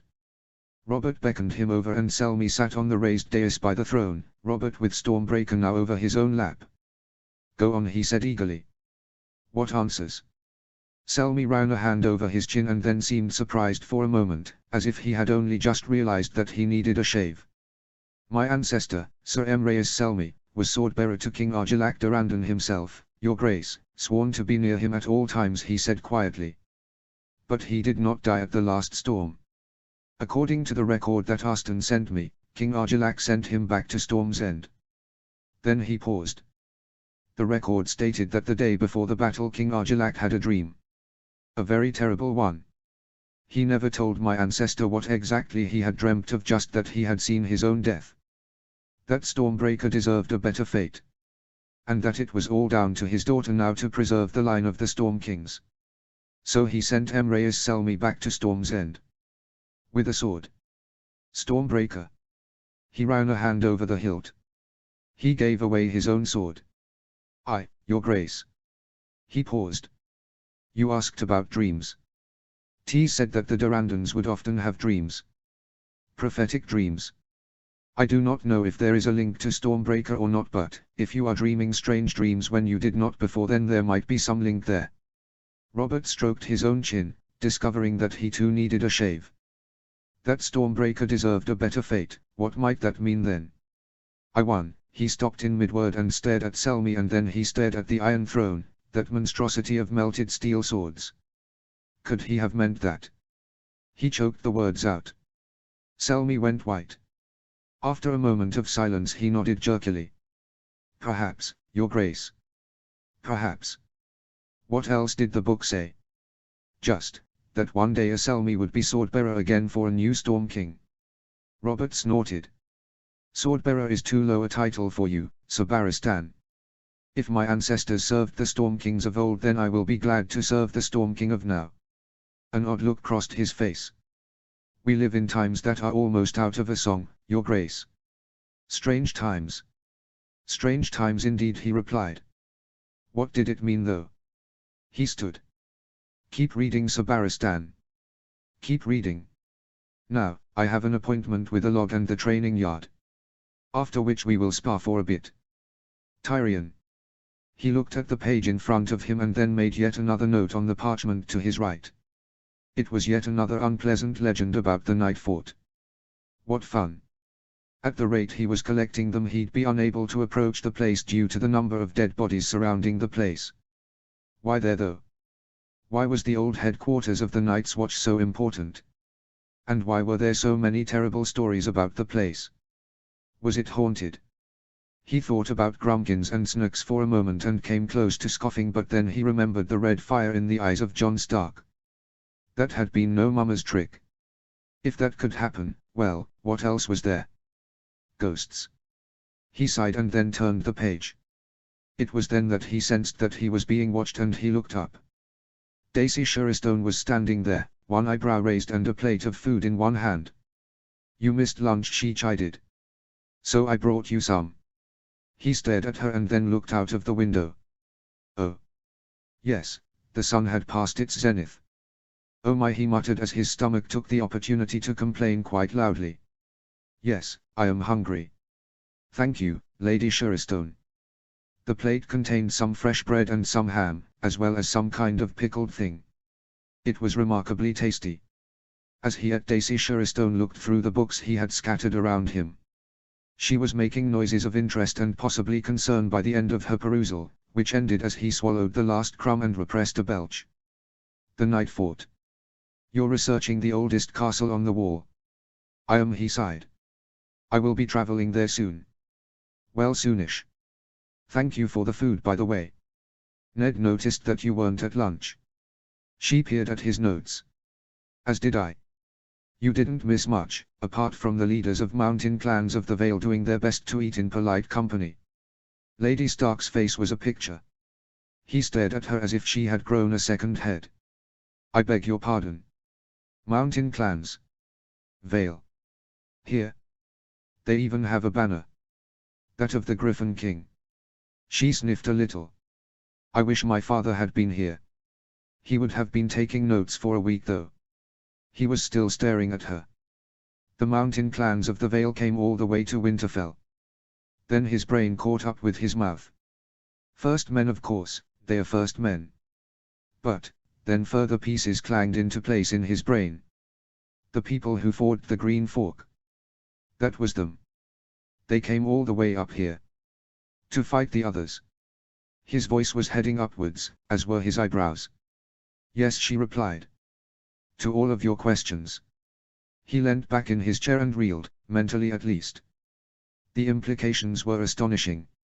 If such people were leaving the Vale to fight for Stark against the others. This was something that father would find deeply alarming. He needed to think very hard about if he should tell him. Fascinating, he muttered. Fascinating. Yes, indeed. She was staring at him.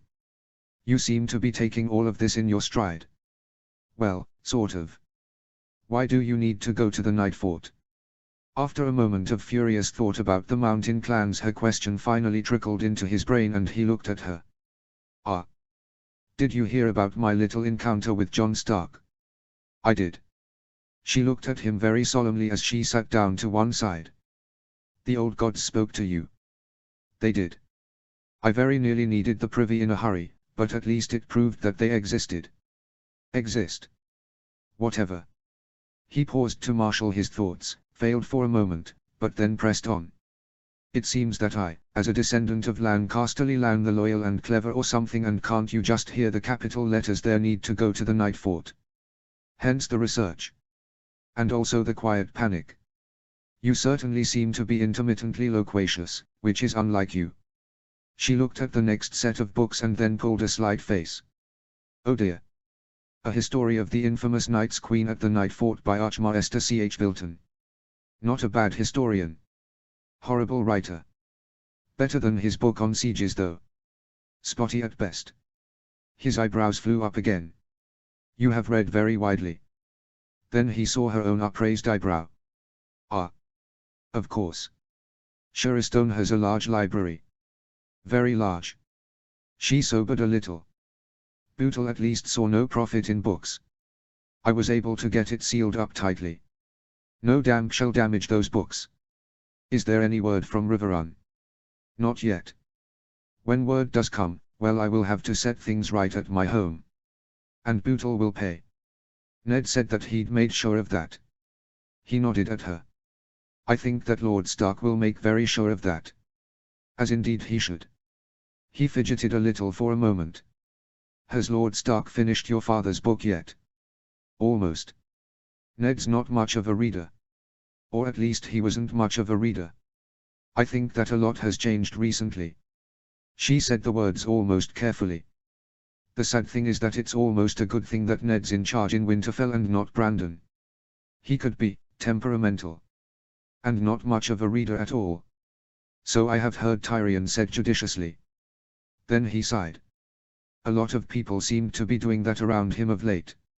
So, when this Bootle person is brought to justice, you will return to Sheristone. Perhaps. Ned needs my help on some of the older records. She shivered just a little. The long night comes. So I will advise and copy out records if need be. As the last Sheristone. She rolled her eyes. Cat keeps dropping hints that she can matchmake for me. Folly. He peered at her with upraised eyebrows. You doubt Lady Stark's abilities at matchmaking. Daisy Sheristone leant back in her chair. This time she rolled her eyes the other way. Cat has been here in the north for many years now, but she is still a Tully to her fingertips. A southerner. I doubt that she understands our ways properly at times. I love her dearly, she can be very kind, but she is still from the south. She has 2 daughters and, well, see the contrast there. Sansa has been brought up to a southern flower, whilst Arya is Lyanna come again. If she is a flower, then she is all thorns. She snapped her fingers. I forgot. You missed something else. Sansa Stark is betrothed to Domeric Bolton. Ned made the formal declaration at lunch, with the Leech Lord standing next to him. More peering. You are not fond of Roose Bolton then? She laughed a little. Once you have read about the Stark-Bolton wars for the 10th or so time, then a certain amount of dislike can be detected. Especially as I am part Stark myself. Although I must admit that Domeric Bolton seems very unlike his father. He may resemble him in looks, but in character not at all. She paused and then nodded a little. As a sign of unity it's well needed. And perhaps Domeric will remake the Dread Fort, with Sansa at his side. It's good to be optimistic, is it not? He thought for a long moment about Casterly Rock and his father. Yes, he said softly. It is good to be optimistic. He looked at her for a moment and then smiled a little. So perhaps you can help me sort out what is real and what is legend from all of this. Why does the Night Fort provoke such fear and fantastic stories? I mean, look at all this. Tales of the Rat Cook and Prince and Bacon Pie, my, how lovely. And, a madman called Mad Axe, who killed his brothers of the Night's Watch. And the tale of the apprentice boys against something very eloquently called the thing that came in the night. Oh, and the Night's King. That's a tale to make your eyebrows go up and down. Tyrion sighed and then ran a hand over his forehead, before frowning. Actually, that last tale is the oddest. There is no reference anywhere else to even the existence of female others. They were always referred to as having the appearance of men, except in this one specific case. Why? Daisy pursed her lips a little in thought. Father wondered the same thing, she said eventually. He theorized that the Night's King did not have a consort who was a female other, but that instead he fell in love with a woman who worshipped the others. He stared at her. Why would people do that? She shrugged at him. It might go back to the Long Night, the last time that the others were as widespread as they ever were. Worshipping them might have been seen as a way to try and appease them well, perhaps make them attack non-worshippers first. An interesting thought. And the other stories? There was a pause as she stroked her chin for a moment. I think that the Night Fort is a place that gathers such stories because of its history.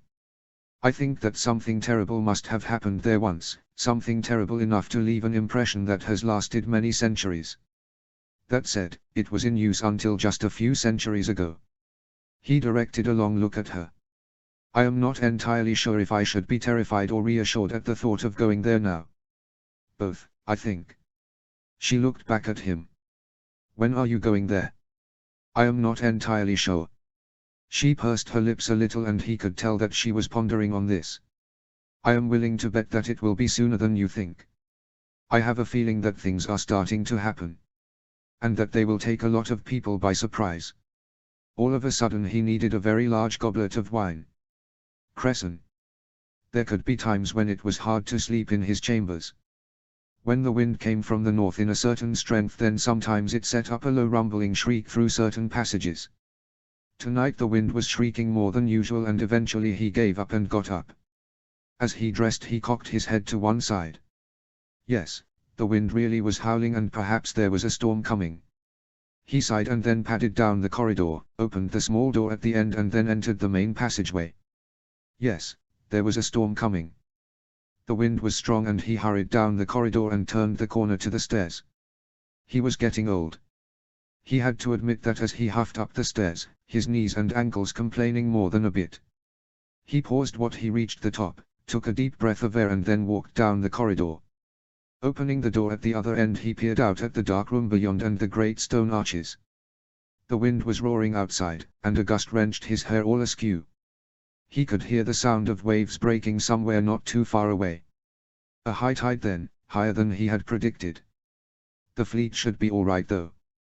Dragonstone was a good anchorage for a storm from the north. He looked at the opening to the outside world. On a fine day you could see 4 miles. Tonight was different. The moon would appear and then disappear, as clouds scudded over its face. Occasionally something flickered on the northern horizon. Yes, there was indeed a storm there. It was only then that he slowly became aware of the noise. Someone, somewhere was screaming in the far distance. Disconcerted, he turned and looked behind him. There was something terrible about that scream. It was the scream of someone who was in torment. Moreover, it was a scream that came and then went as if that person was running around. As he pondered whether or not to investigate, he heard booted feet approach. It was Hayes, the second under Castellan, and he looked like a man who had reached the end of his tether. Maester Cresson. What is that noise? Who is making that awful noise? It's the jester, Maester Cresson. The fool, Patchface. He's gone mad. Running all over the place and screaming all kinds of wild things. He winced. He had been long afraid of this. He had always wondered what might happen to set the poor creature off. He was bad enough at the best of times, with his nonsensical songs and shouted rhymes, and of late he had been odder than usual.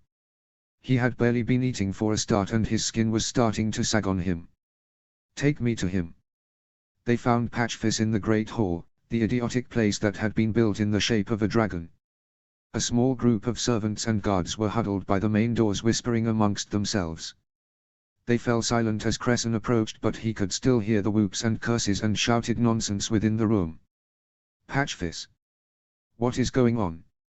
Cresson barked as he looked through the doors carefully. The others looked at each other and one of the older guards took a step forwards. Beg pardon, Maester, BYT, the fool's mad. Well, madder than usual. Ran past me screaming something about dragons waking up and then turned around like a child's top and screamed something else about the old cold ones coming. Next thing I know he's gone, screaming as he went. We finally forced him into here.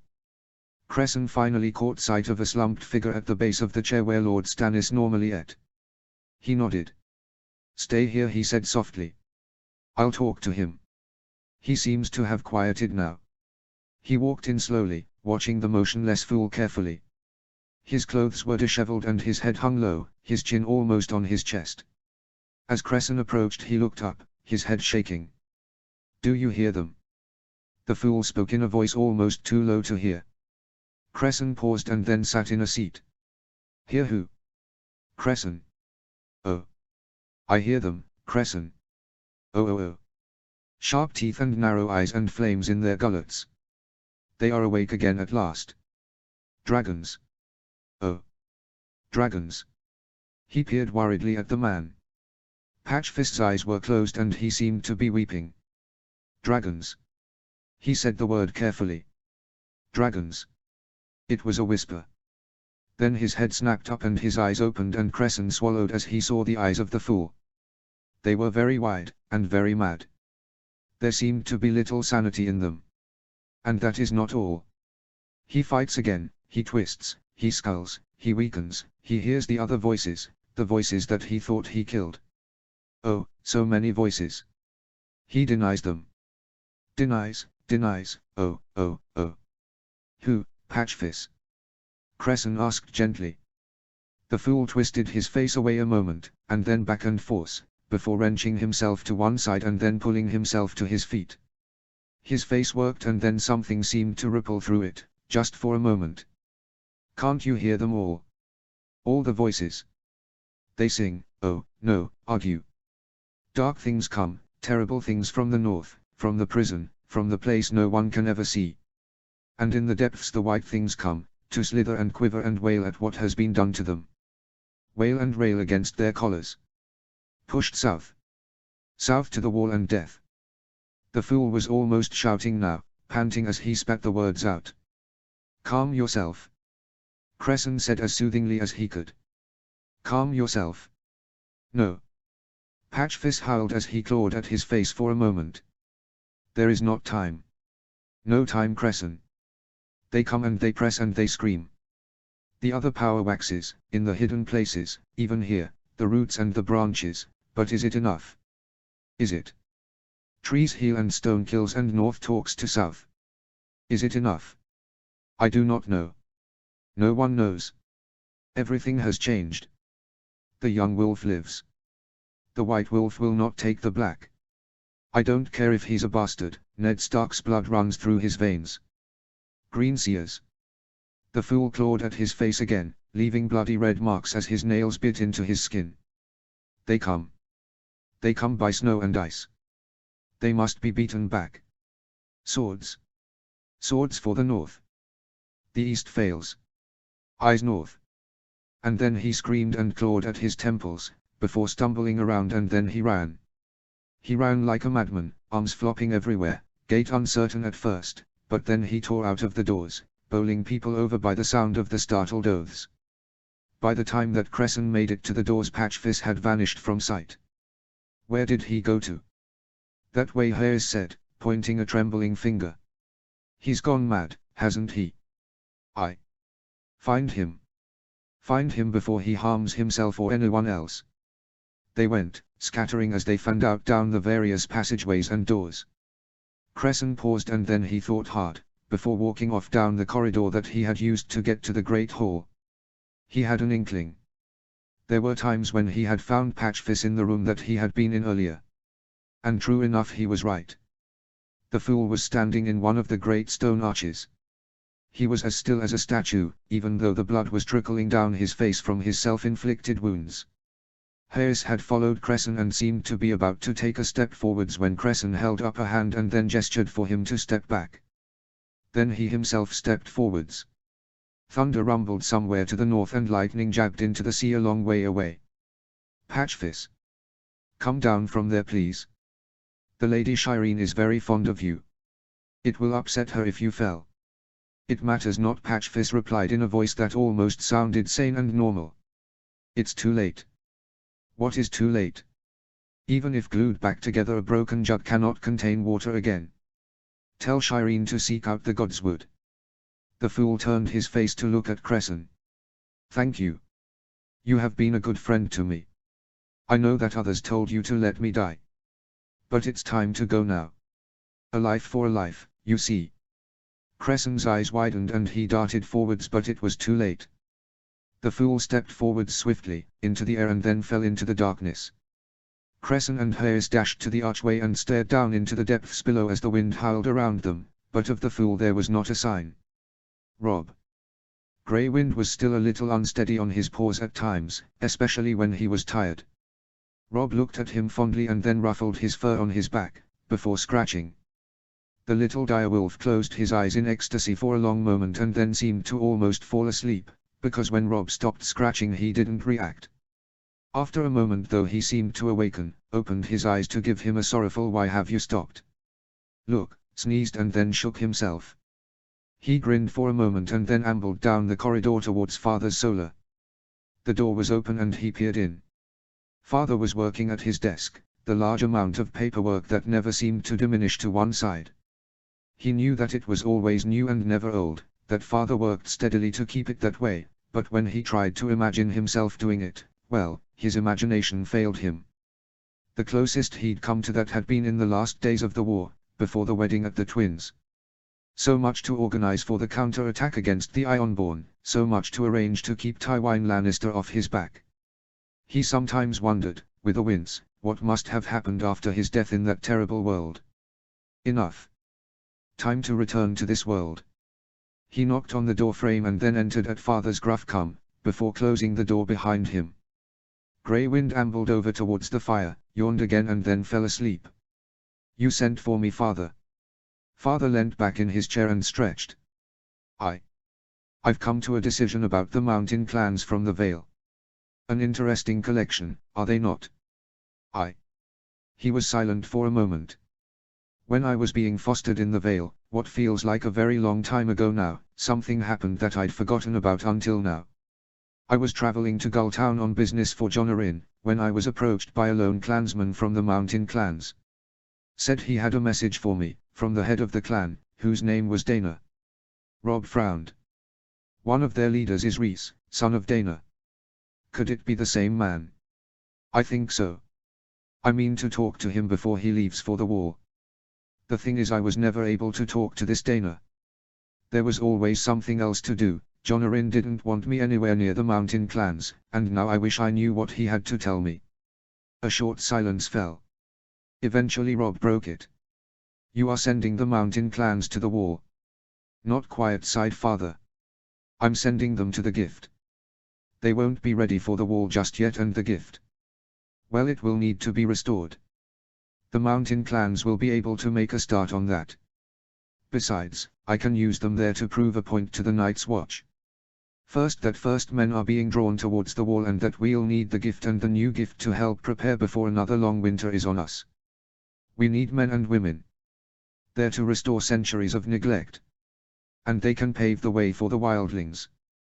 That's the second thing. We need the wildlings now. We need their numbers, we need their hardiness, and we need their skills in existing north of the wall. If we sent southerners to the gift and told them to restore it, half would be dead by the end of the first month of even a short winter. And the mountain clans are near enough to be like wildlings to prepare the way. He stared at his father. This was thinking on a strategic level that he had only partially thought about before. Something of his thoughts must have shown on his face, because father leant back a little further in his chair and smiled at him. We need to think on a different scale, my son. And we must have plans beyond plans. I'm not just having the broken tower quietly repaired because of, well, something that might never happen. I'm also getting the tower prepared by be fully restored. If disaster strikes, if the others break through the wall, then they will come here. Why, I do not know, but all the oldest tales tell of the others assaulting Winterfell, or the place where Winterfell was founded. Why? Is it the hot springs here? If the wall falls, and may the old gods stop it from happening, then we will need to defend Winterfell. And every tower, every scrap of wall, every storeroom will play its part. He stood up and then walked over to Robb, before placing his hands on Robb's shoulders. We must be ready for anything. And, there is something that you must be aware of. I've sent for Jon. You need to be aware of who his mother was, just as he needs to know that the old gods sent you back. All three of us have been touched by them. There must be a reason for that. Especially as you and I have a journey to make. Robb stared at father quizzically. Where to, father? Castle Black. I am summoning the lords of the north there. I seemed to slide up and down his back for a moment. You are calling the banners? Nay, not just yet. I am summoning the lords there to tell them of my decision. That the others do indeed come. That the wildlings must be allowed south of the gate and into the gift. That the castles on the wall must be repaired and reoccupied. That I am ordering this as the warden of the north, before the south can come to our aid. And that the Night's Watch must accept this. You doubt Lord Commander Mormont? The old bear? Never. The man's a Mormont, and they are northern down to their toenails. I just doubt some of those men under his command. How many heard the call? I know not. They have to know that they have not been abandoned by us. That we will help them to the best of our ability. But the gift must be made ready, the wildlings must be brought south of the wall. And we need proof of whites. I'll be taking that cage with us. Hopefully Benjen has carried out his mission. And yes, I said us. You are coming with me. You fought well in that world that you saw. Now I need to complete your education in other respects. The great Jon, Roose Bolton and Howland Reed all know how important this is and will be coming with us. The Karstarks will need to be fully persuaded, as they are cussed beyond belief. The Glovers and the Sawins will be easily persuaded, Mage Mormont alike. House Dustin, well, I have had ravens from both Barbary Dustin and her father, Lord Ryswell, promising every support.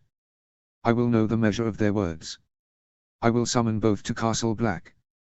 Father walked back to the map. Tyrion Lannister will come with us as well. He has a part to play in this, given the message from the old gods to him. He must go to the Night Fort. Why? I know not just that it must happen. A silence fell, which Robb eventually broke. When will we go? In a few days. And we will travel with all speed. Lewin is sending out the ravens even as we speak. Robb nodded. And then knuckles rapped against the door. Enter. Father barked. The door swung open to reveal Jon on the other side. You asked to see me, father. I did. He paused and rubbed his chin. Jon, Robb, you both have secrets you must tell each other. He sighed and looked at his half-brother. Well. This would be interesting. Jon. He stared at the closed door for a long time.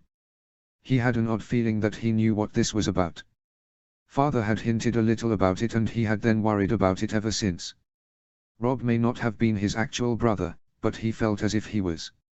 He had promised to fight at his side. Someday Robb would be Lord Stark of Winterfell, and on that day Jon would lay his sword at his feet and swear to obey him, no matter what. He'd thought long and hard about the revelation that his real father had been Rhaegar Targaryen. And he'd come to one conclusion: he wanted nothing whatsoever to do with his father's family. They had brought nothing but death, fire and madness to Westeros. Yes, they'd united the Seven Kingdoms. But the cost. Oh, the cost. And then there was the fact that one of his grandfathers had killed his other grandfather. For nothing, other than the wings of madness that had been fluttering through the mind of Aerys fucking Targaryen. No. No, he would never accept anything that came from his father's side. He was a Stark now. He'd have a hold somewhere in the north, he'd marry some woman that he would hopefully grow to love, and he would keep his head down and ready his sword to place at Robb's feet one day. And he needed his brother to be his brother and not to treat him any differently. Which was why, if this was the meeting that he had been dreading, he was so nervous. Ghost, who had been sitting by his foot and regarding him gravely, butted his head against his leg, as if to encourage him. Jon sighed before looking back at the door and then finally knocking on it. Enter. Father barked from inside and he opened the door, Ghost scurrying on before him. As he closed the door behind him he could see that his direwolf had run up to the fire, where Grey Wind was already asleep.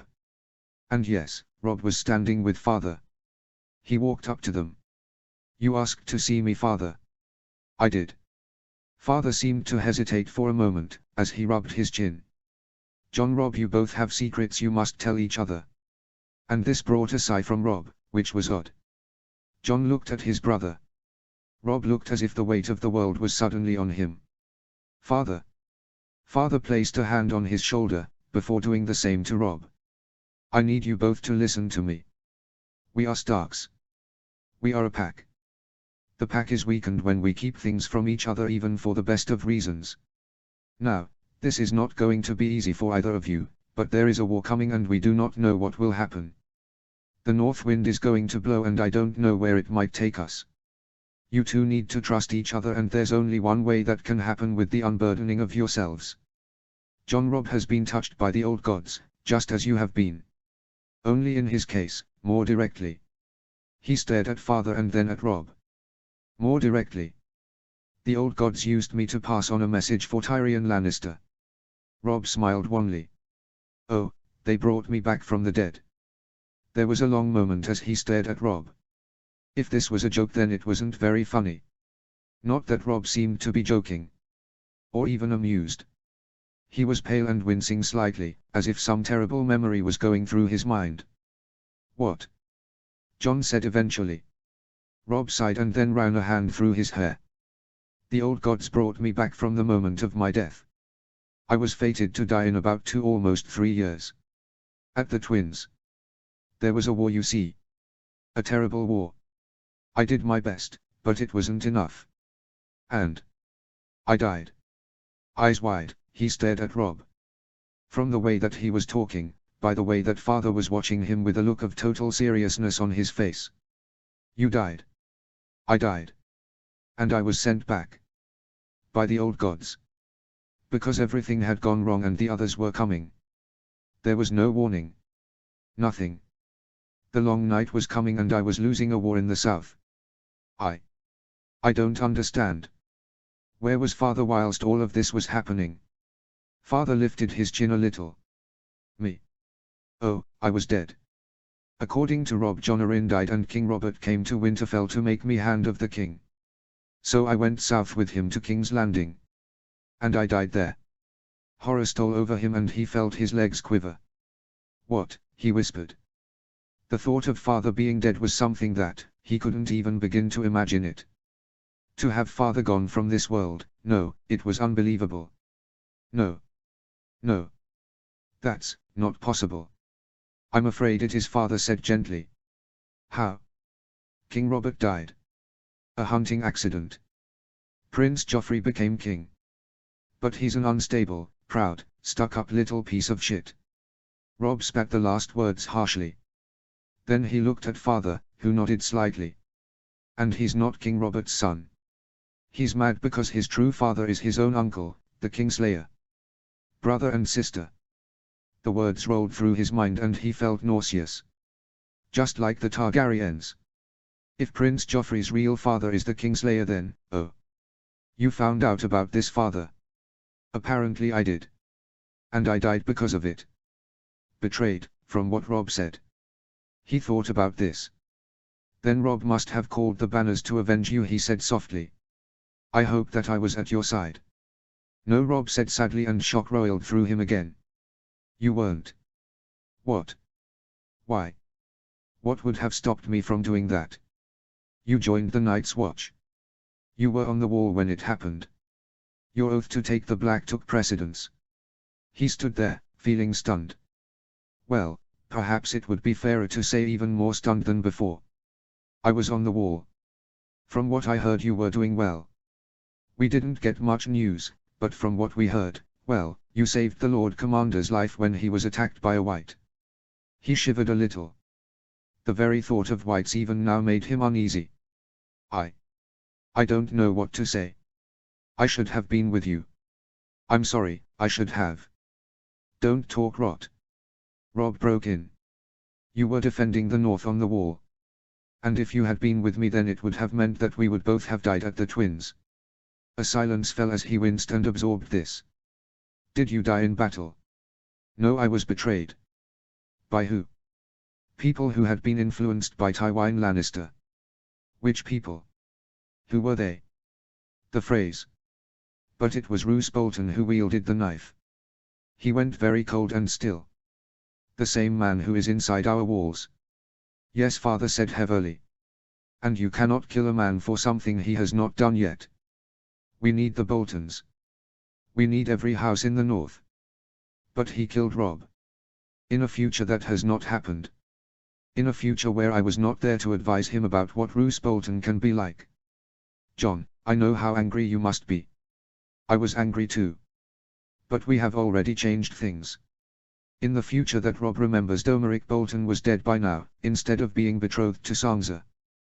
This shocked him. Dead. How? Poison, we suspect. And perhaps at the hand of his now dead half-brother. Ramsay Snow, Jon breathed. He rubbed his forehead. He had a lot to think about. This. I know that it's a great deal to take in, said father. But you needed to know. The only others who know so far are Lady Stark, Lewyn and Theon Greyjoy. And that hurt. Theon. Why does he know? Because he was touched by the old gods too. And because in the world that will not happen, the Ironborn attacked the north. Theon did not understand the power that his own father had over him. Theon tried to face both ways but was forced into obedience by his father. He took Winterfell but then became a prisoner of the Boltons. Who cut bits off him. More shock. And then fury and nausea combined. He took Winterfell. And was part flayed for his crimes by the Boltons, Robb said with a wince. Brother, you cannot be angry with Theon. He is already a different man. He sighed. Gods, so much to think about. Father said quietly. And now it's your turn. Robb, there is something that you do not know about Jon. Who his mother was for a start. Robb eyed father. I did wonder. Not that it matters. Jon's my brother. Father's nostrils flared for a moment. No, he's your cousin. Robb stared at him. What? He's your cousin. His mother is buried here in Winterfell. She was your Aunt Lyanna. I am not his father. This seemed to utterly stun Robb, who gaped at first father and then Jon and then back to father. But I don't understand. Why would you have people think that he was your son? And then his eyes widened. You brought Aunt Lyanna's bones back from Dorne, where the remains of the Kingsguard had been guarding her, and you brought Jon back then. Then his father was Rhaegar Targaryen. Yes, father said curtly. And that was a secret known only to your mother and I. I told Jon a few weeks back. Now you know it too. You must keep it secret. Because if the king discovers that a child of Rhaegar Targaryen lives, then that child is in mortal danger. Robb pulled a face.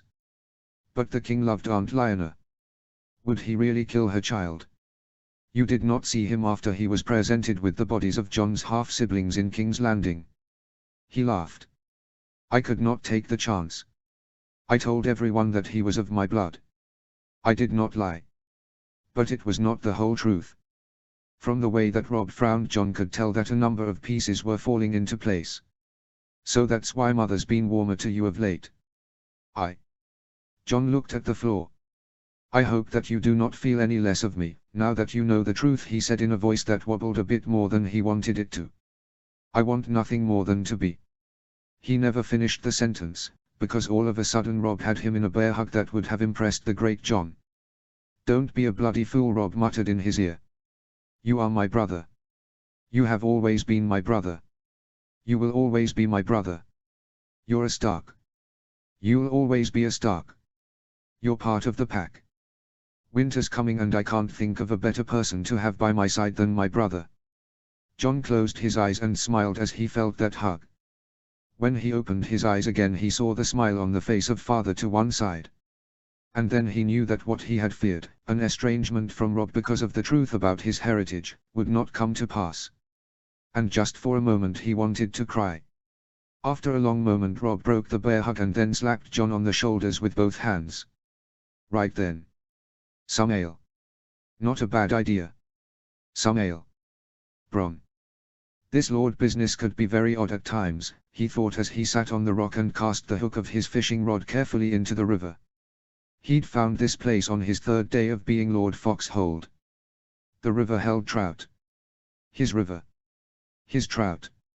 He pulled gently on the line, let it out again and then peered up at the sun. Oh yes. A lovely day and some fishing. It didn't get better than this. Of course some people didn't like the fact that he was Lord Foxhold. The names confused him at times. Broncastle, Lord Foxhold. Mind you, the last man to hold the title had been called Corlish. He shrugged internally. One of his neighbors was one Lord Durkin, a younger man with a large nose and next to no chin. Oh, and a raging snob. He'd been horrified by the fact that the new Lord Foxhold was not nobly born and had curtailed his one visit quite sharply. On the other hand, his other neighbor, Lord Flinters, seemed to approve of him. The older man had left a few hours before and had been a fount of good advice. All nobles were small folk originally, he'd muttered to him in his solar over a cup of wine each. And anyone who says different is an idiot. There are lords alive now whose grandparents or great-grandparents were sellswords, or merchants or whatever. Look at the Riverlands. The Tullys were originally lesser lords before Egon arrived, whilst in the Reach the Tyrells were stewards to the Gardener kings. No, lords come and go. It's what you do that counts. Old Geordie Corlish was a good man, but his wife was never able to give him children. He loved her dearly. And now the Corlish line is gone. Bron had sipped his own wine. Not entirely gone, he had replied shrewdly, causing the older man to peer at him quizzically. I saw the likeness of my predecessor on his tomb. Bore a rather striking likeness to my steward, Ursula Stone. Lord Flinters had grunted with approval. You noticed that, did you? It was the one time that he strayed. He was a good man, as I said. He regretted hurting his wife. She found out. He was terrible at keeping a secret, but he loved his bastard daughter. Kept her close and taught her well. But he could never bring himself to get her legitimized. A shame. I think he wanted to, in his last days, but by then, it was too late. A shadow flitted to one side in the water and he gently pulled the lure to one side slightly. He had to admit that Ursula Stone was a fine steward. She knew the Foxhold backwards and forwards and she knew the land like the back of her hand. The only problem was that she seemed to loathe his very existence. Which was fair enough. If he'd been in her place then he would have loathed him as well. It just made life a bit, well, awkward. He sighed. That wasn't the only thing that was awkward. This news about Lord Arryn's wounding and the disappearance of his wife, well, it made him uneasy. He tilted his head to one side. All of a sudden he could hear horses off to one side. Fast horses, being driven hard. And in a team. He looked to one side. Yes, there was dust being kicked up by something on the road that was just on the other side of those trees. He looked back at his lure. It was nothing to do with him. But when the carriage emerged, being pulled by a lathered team of horses, he did look over. The three men at the front and on top of the carriage were looking about wildly, and when one of them saw him he waved furiously. "Ho there!" He sighed and looked at them. "Can I help you? Where are we? Don't you know? We were in a hurry and got turned around. We are to the north of Solpants, are we not?" "Aye. This is Foxhold."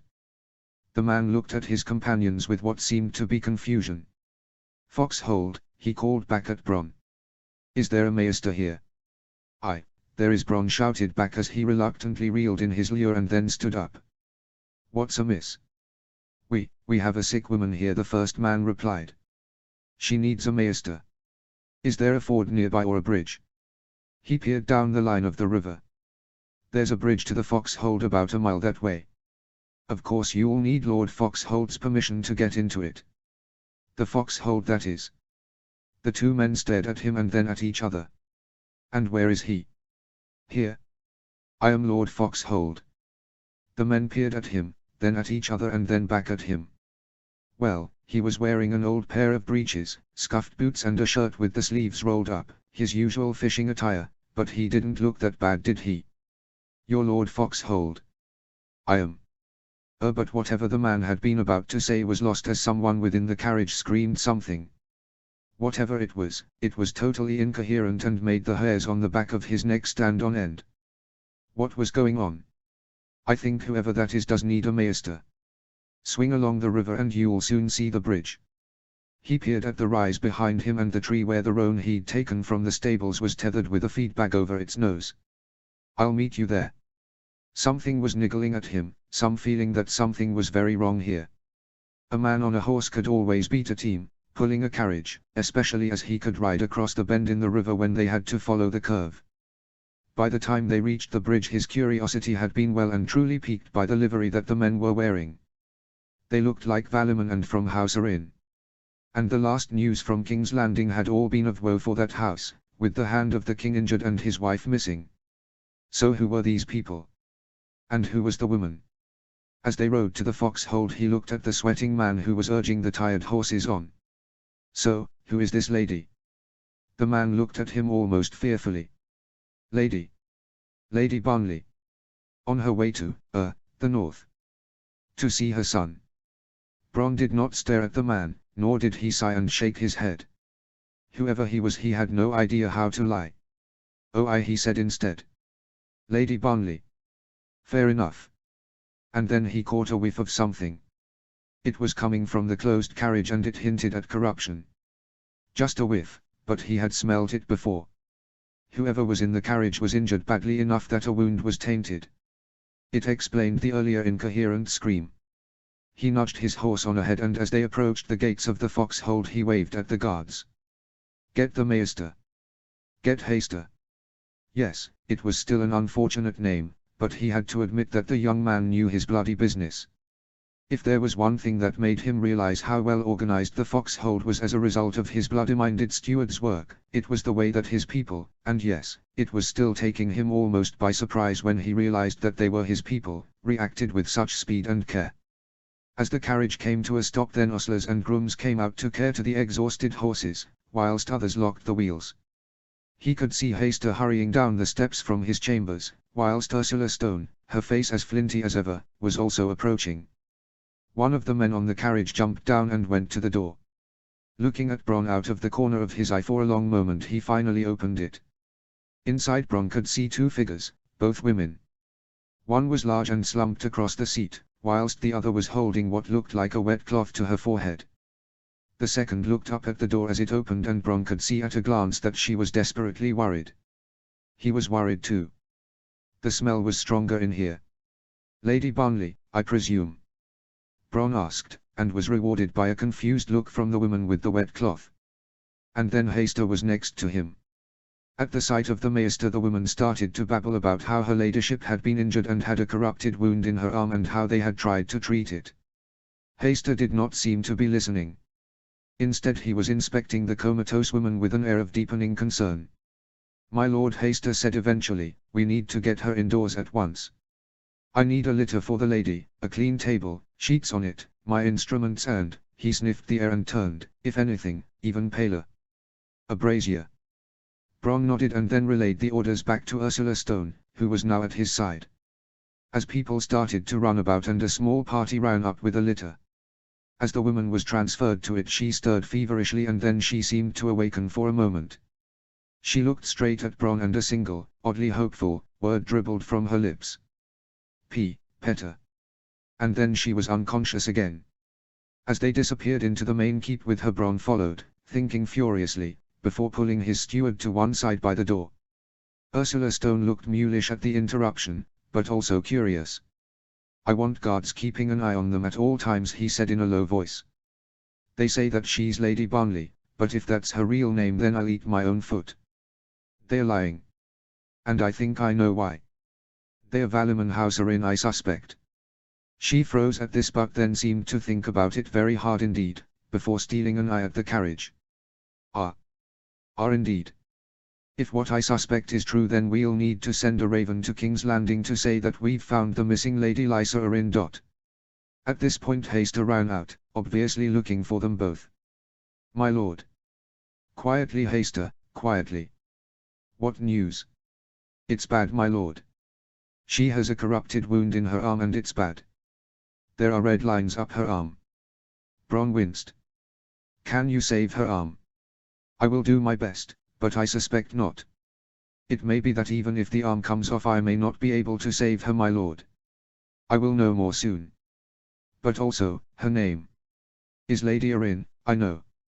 Do your best Maester. We will send a raven. But try and keep her alive. Gendry.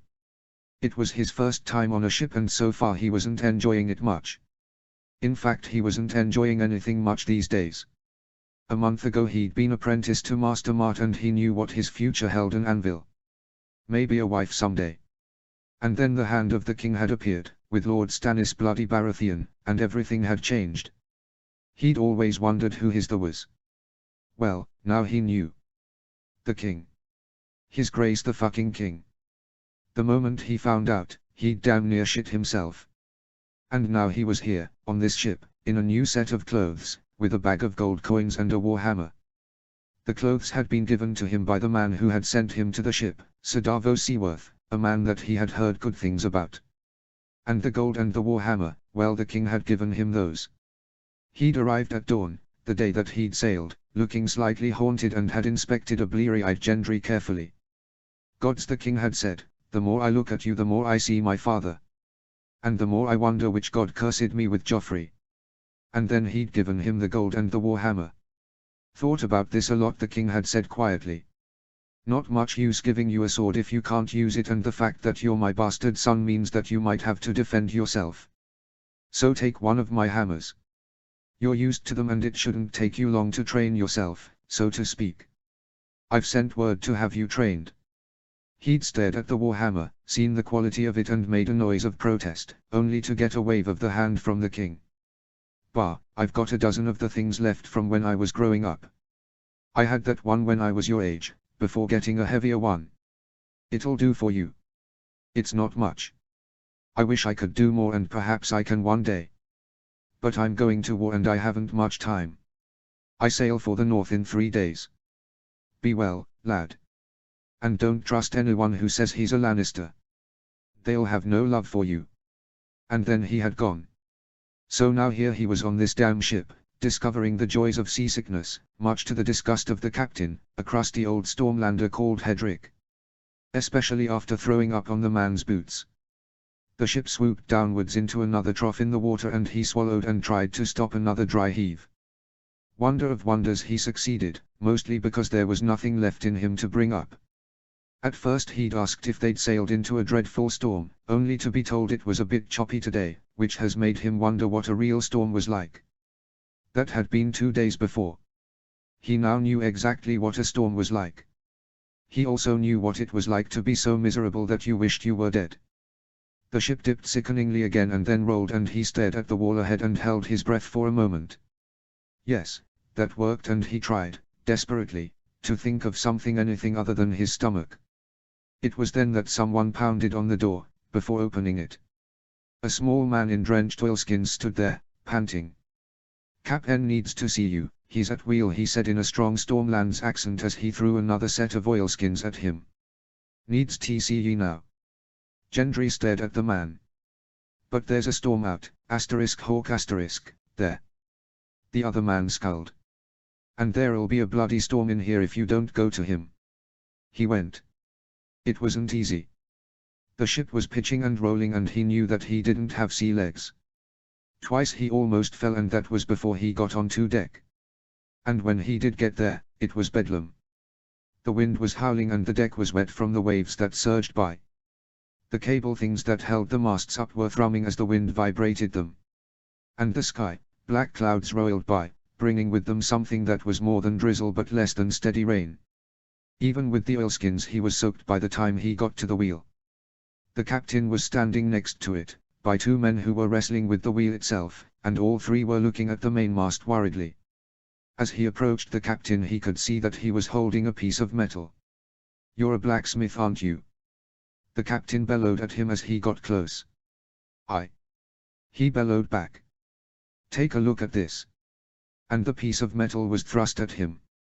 He stared at it and then at the captain and then back at the metal. It looked like a bracket or some kind of fitting. "What? Look at it. You know metal, don't you?" "Aye. Is it any good?" He stared at it and then brought it close to his face. Then he braced himself against the nearest bit of wood, pulled out a knife and then scraped at it, just in front of his eyes. "No," he finally bellowed. "It's bad. Poorly cast, quenched wrongly and brittle." The captain stared back at the mast and then let loose a string of fascinating swear words and curses that went on for some time without somehow repeating himself. He finally finished with a curse on all shitty Dornish fucking chandlers. "It fell off one of the masts earlier," he shouted at Gendry. "I had new ironworks fitted a month ago, in Dorne. If I ever see that smooth-talking bastard again, I'll gut him with the bluntest spoon I have." Gendry thought about that and then winced. It was at this point that he made the connection. "Wait, how many fittings are like this one? Too many for me to feel happy about being at sea in a storm. Especially a storm like this one." And the captain never finished whatever he had been about to say, because all of a sudden there was a horrible creaking noise, like a giant post being bent by a pair of giant hands, and then all of a sudden the tallest mast on the ship was topping to one side, breaking cables as it fell and bringing the sail that had been on it down as it fell. The whole mass fell with a rumble and Gendry heard muffled screams from the men who were caught up in it. Another cable parted as it failed under the stress, with the free end smashing into a man and in an instant he was gone, his pale surprised face arcing backwards as he was knocked into the sea. "Axes!" Captain Hedrick bellowed desperately. "Axes! Cut the remaining cables, get it free before the mast acts as an anchor and we broach. Axes!" Total chaos everywhere followed. The captain ran forwards, other men appeared, struggling desperately with either wreckage. Gendry stared at it all and then he too ran towards the wreckage. A man appeared from nowhere, a thin stringy slip of a man, and he flailed at a nearby cable with the axe he was carrying with no real effect. "Here!" Someone threw an axe at Gendry and he caught it without thinking about it, before stepping up to the cable. He hefted it in two hands, brought it up and chopped down with all his might. The axe jarred in his hands at the impact, but half the ropes in the cable had parted at his blow and the next one did the job, the ends flying apart. "Stand clear!" Gendry bellowed as he stepped up to the next cable, that disappearing face in his mind, and then he chopped again with everything he had. This one was thinner and took just one blow to part it, but the one after that was a monster. One blow hardly shook it and he gritted his teeth, wiped the rain from his eyes and then chopped again and again. The cable groaned as it weakened and he paled a little. "Stand clear of this one when it goes!" Gendry shouted and was rewarded by cries of acknowledgement to either side. It was good that they did, because his next blow severed it and the ends whipped out cruelly at a shocking speed. On to the next one, and the next and then the final one in front of him. As the last one parted then the mass of rope and timber shifted a little and then it was gone, pulled over the side. Someone screamed as it went, but Gendry could see that one of the trapped men had been freed and was being pulled away by a shipmate. The ship staggered as the weight went, and then he heard the captain shouting orders at the top of his lungs, something about bending on another sail once the spare spar was jury-rigged, about steering due east, and about getting another hand on the wheel. After a moment he realized that the last thing meant him. "You've got some muscles on you, lad," replaced Dirk on the wheel, the shorter one. "Relax, you're not there to steer the ship, you're there to hold the ship to whatever course Hanley, the other one, sets." He nodded, did as he was told, and was astonished at the force it took to keep the wheel steady. The hour that followed was torture, a constant battle to keep the jerking wheel steady as the wind howled around him and sheets of rain hurtled down. Various crew members ran around like madmen, pulling on ropes, and as he watched, a very short new mast was raised and lashed to the stump of the old one. As the new sail was raised and sheeted into place, he felt a hand on his shoulder, the captain, with another two men next to him who relieved them both. He let go of the wheel with a barely suppressed groan of relief and then staggered back down to his cabin, where he pulled the sodden oilskins off. He was looking at the rest of his dripping clothing with distaste, at which point the door was banged on again. "Come." The captain entered quickly and peered at him. "Well done today, lad," he said tiredly. "If you hadn't cut those cables when you did, well, we might have broached and that would have been the end of us. But with the mast gone we have to seek port. We're headed for Dragonstone. I just thought you should know. Try and eat something, we're not out of this yet. I lost 5 men today, with 10 more wounded. That makes me light on crew. Get some rest. You'll be working out a part of your passage. Ned." Preparing to ride to the Wall was no easy thing when you were the Warden of the North.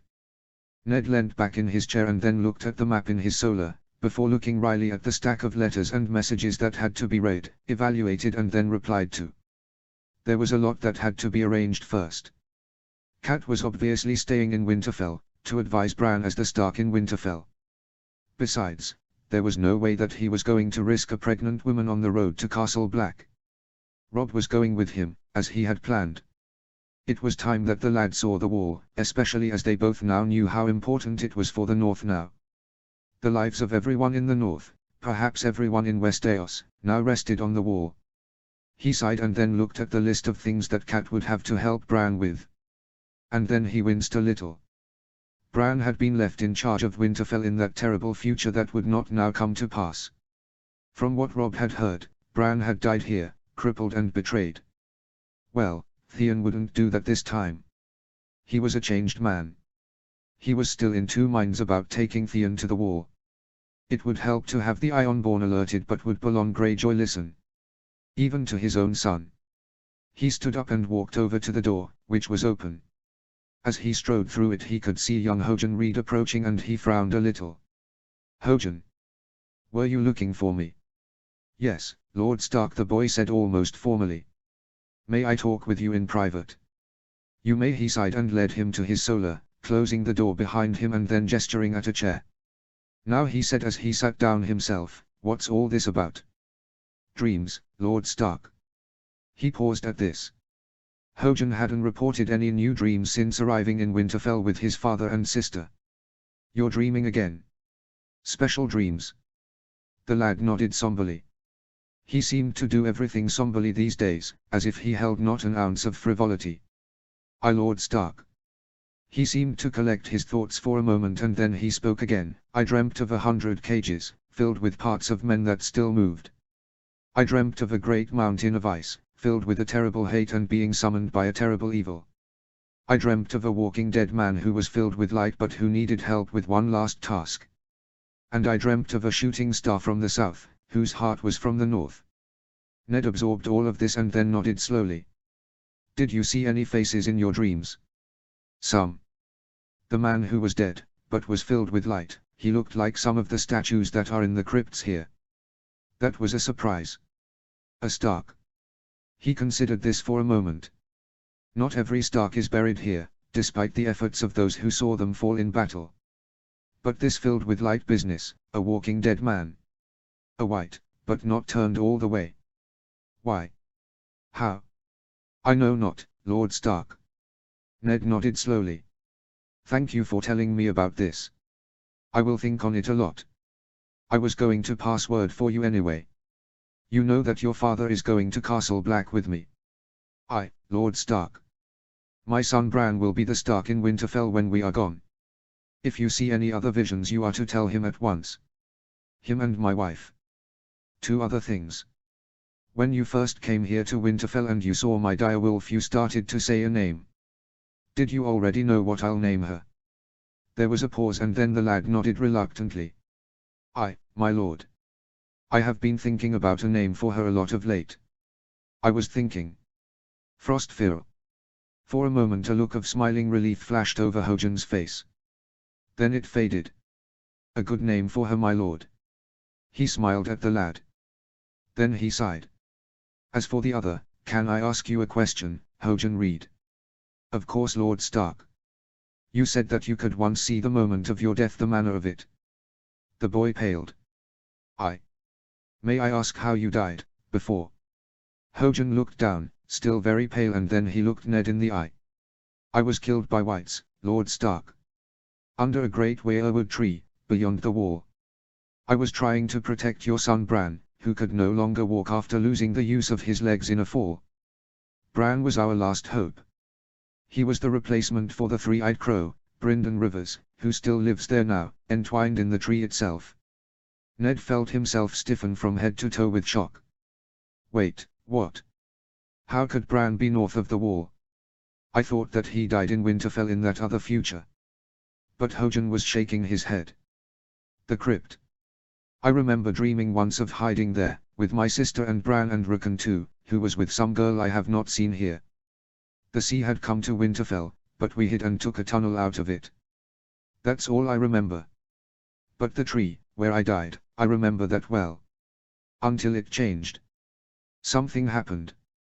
You speak of another future, yes, there was one once. That's why my dreams have changed of late. The old gods did something. If this was true, that meant that Theon hadn't murdered Bran and Rickon. So what had really happened? The fact that Bran had been crippled in both the vision and the future that Robb remembered meant that it all sounded true, or at least that one followed the other. No. He forced his mind away from that terrible vision, looked Hojan in the eye and then nodded, before placing a hand on his shoulder. Yes. The old gods touched my son. Hojan, you cannot tell anyone about this. Few would understand. Hojan Reed stared at him gravely, but then nodded again. I know, my lord, he said hoarsely as he stood up. I know. May I go by your leave? Ned said quietly. You can go. As the boy slipped out, Ned thought long and hard about what he had just heard. Certain pieces were falling into place. In that first vision, the one that he had had in the Godswood all those weeks ago, he remembered hearing a voice, the voice of an old man, talking bitterly about why things had changed, just as he had his replacement. Had that been this three-eyed crow? And he remembered his father talking about the tales surrounding Brynden Rivers. Was that not Lord Bloodraven? An odd man, a Targaryen bastard who had lost an eye in battle and who had once been Hand of the King, before becoming Lord Commander of the Night's Watch, but then vanished one day beyond the wall almost 50 years ago. Where had he gone to? What had he done? What role did this three-eyed crow play in all of this? His eyes narrowed a little. Wait. Father had once said that there had been a rumor that Brynden Rivers had been a sorcerer or something. He'd used magic, anyway. And why, if he still lived, then he was far, far older than any man could be. Entwined in the tree as well. What did that mean? Magic. It all came down to magic, and he just didn't know enough about it. So much depended on it, but so little was known. Well, here at least. His ancestors must have known. How else could Bran the Builder have built all that he had? The Wall, Winterfell, and the other places that he was at least linked to. Storm's End. The High Tower at Old Town. All amazing feats. And now here he was, desperately trying to piece together fragments, scraps of information left by his ancestors. He hoped that it would be enough. What if it wasn't, though? He closed his eyes and sighed. If he started to second-guess himself, then he'd run the risk of going raving mad. No. He couldn't afford to do that. He stood up and left his solar. Perhaps a walk to the godswood to clear his head. As he passed down the corridor he looked out of one of the windows. Off to one side he could see Domeric Bolton giving young Robert another riding lesson. The boy was a fast learner, according to Domeric, and judging by the way that he was sitting in the saddle he was improving by the day. As he padded down the stairs to the main courtyard he saw Frostfyr sitting to one side, watching as Grey Wind and Ghostplay fought as their master sparred with practice swords. He walked over to her and as he approached she turned and looked at him, her eyes intent. "I named you today," he muttered to her, and he reached out and slowly laid a hand on her neck. "Frostfyr. What do you think?" The direwolf tilted her head to one side and then huffed once, as if in acknowledgement.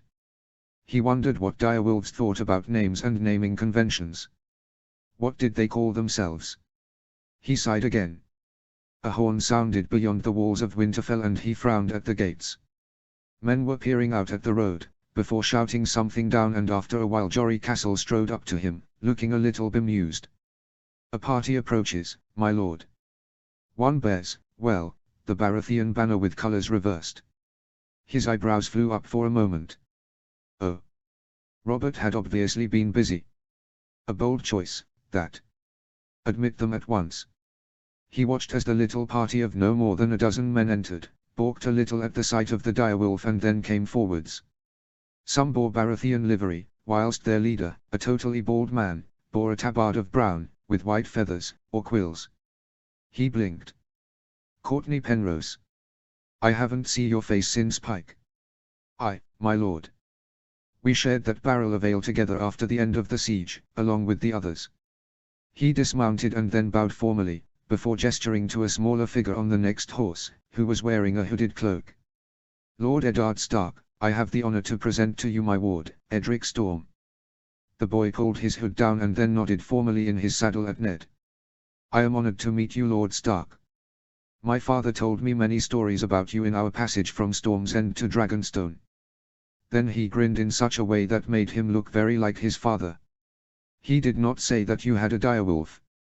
Ned smiled a little. Oh, all of a sudden he had such memories flowing through his head. "Welcome to Winterfell. Sir Courtney, Edric, word of your passing was sent from White Harbour by Lord Marndaly. You have made good time. Now let us get you settled in. There is much we need to discuss." Brynden. Some would probably call the Isle of Faces a very restful place, he thought as he sat grumpily on the bench and stared at the white trees on the other side of the clearing. He wouldn't. He had far too much to think about, starting with, well, the entire damn place. He'd heard the legends and stories about this place. He knew that a damn Valyrian had come here, on his dragon, to consult with the Green Men. No one had ever known what he had asked. Or been told, as Valyrian had been killed not too long afterwards. Had other kings come here? If they had, then history was silent on the matter. Brienne of Tarth sat on the other side of the bench.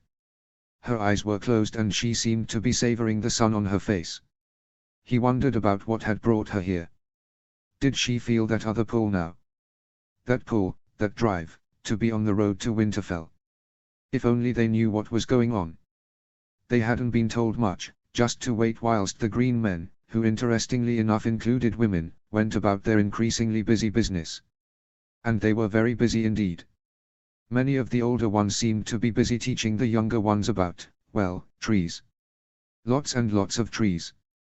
And how to plant them, tender to them and then leave them to their own devices. He had his own suspicions about what they were planning.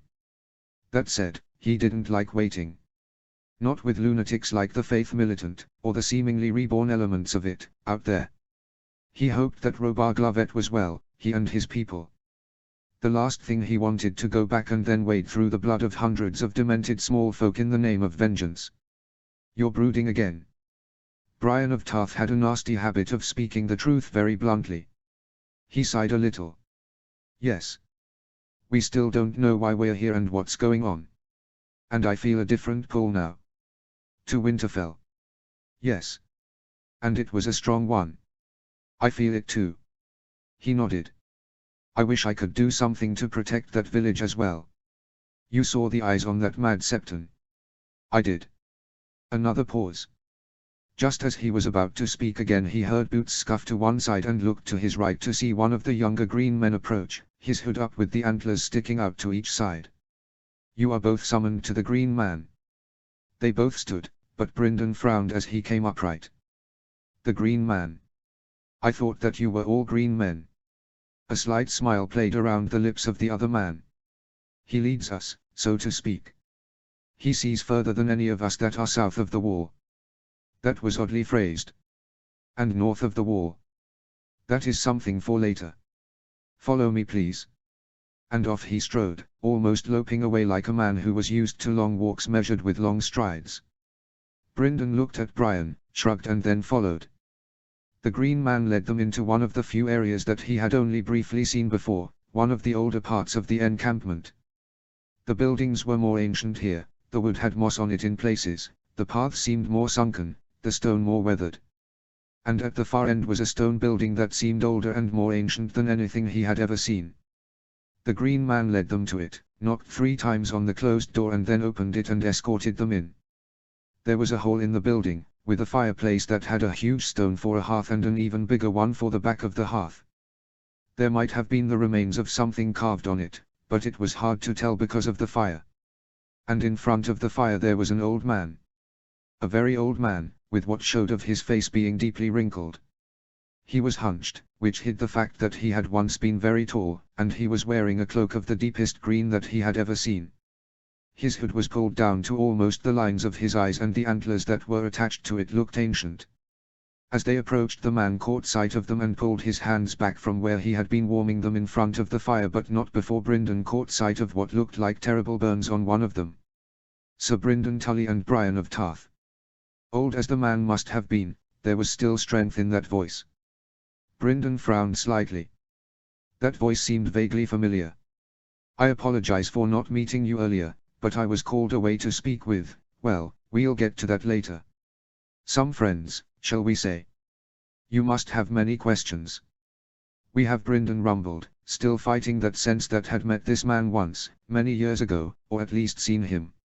"As we were both called here. We'd like to know why." A small smile flashed across the old man's face. "Ah," he said after a long moment. "I could tell you, but you wouldn't believe me. I know that you have both heard the call and that therefore you have the blood of the first men within you, in some measure. As to why you are here on the Isle of Faces, well, that's for you to discover. And no, Sir Brindon, I am not speaking in riddles. I am saying that you will find out today." An old and rather gnarled hand pointed to the north. "There's a heart tree about a mile that way in the forest. There's a path that will lead you straight to it this time at least. The tree itself is quite large. You'll find a mortar and pestle by the face carving. Divide the contents in half and then eat it. Return here, afterwards." Brindon stared at the old man and then at Brian and then back at the old man. As he opened his mouth to ask what he was talking about, the old hand waved them away. "Shoo!" He went. No, they went, she looking as baffled as he felt. The younger green man led them out of the building and to a small path that seemed to twist and turn as he looked at it. Taking a deep breath, he led the way. The path did indeed twist and turn, but at least there were no paths that led off it, just this small thin trail. He peered at the ground as they went and frowned a little. What had created it? He couldn't see any hoofprints, or footprints. Well, there was one footprint. But the number of toes looked wrong. After about a mile the path widened a little and he beheld something that made him pause long enough to have Brian almost walk into him. Then she saw the same thing that he did. The tree. The huge weirwood tree. It looked impossibly old but also massively strong. That tree is so big that we should have seen it from outside the island, Brian muttered in shock. Why didn't we? Magic. No one said it out loud, not that he could sense it, but the word still pealed in his mind, like a bell. Well, he said, deeply shaken, let's be about this. He saw the mortar and pestle as they approached the face. Whoever had carved the face so many years ago had chosen a rather lopsided expression, as if between a smile and a frown. As they halted by it, he reached out and picked up the container with a frown. It looked very old of itself, as if it had been carved many centuries ago and by odd hands. Peering inside, he could see that weirwood seeds had been ground into a paste, and the words of Robert Lovett came to mind. "Eat the paste," he said. Brian of Tarth stared at him and then also looked into the bowl. "Your friend on the mainland said to eat the paste." "I. Looks revolting." "I. Will you divide it up?" "I." As he did, he wondered just what this would do. How could crushed seeds give anyone a reason for what they were doing here? He sighed, scooped out Brian of Tarth's portion into her hand, removed his own portion, exchanged an uneasy glance with her and then ate what was on his hand. It didn't taste too revolting, but it wasn't something that he'd reckon. Darkness fell, and he fell with it. How long he fell for he could never work out. A heartbeat. A moment. A minute. An hour. A day. All he knew was that he fell, and as he did he heard scraps of voices. Riverrun. For Riverrun. The king in the north. Treachery. Woe to the phrase. This is my home, Kingslayer. And I will defend it. Honor. The honor of a Lannister. Your honor is worthless, boy. Blackfish. The blackfish for the Riverlands. The true Tully.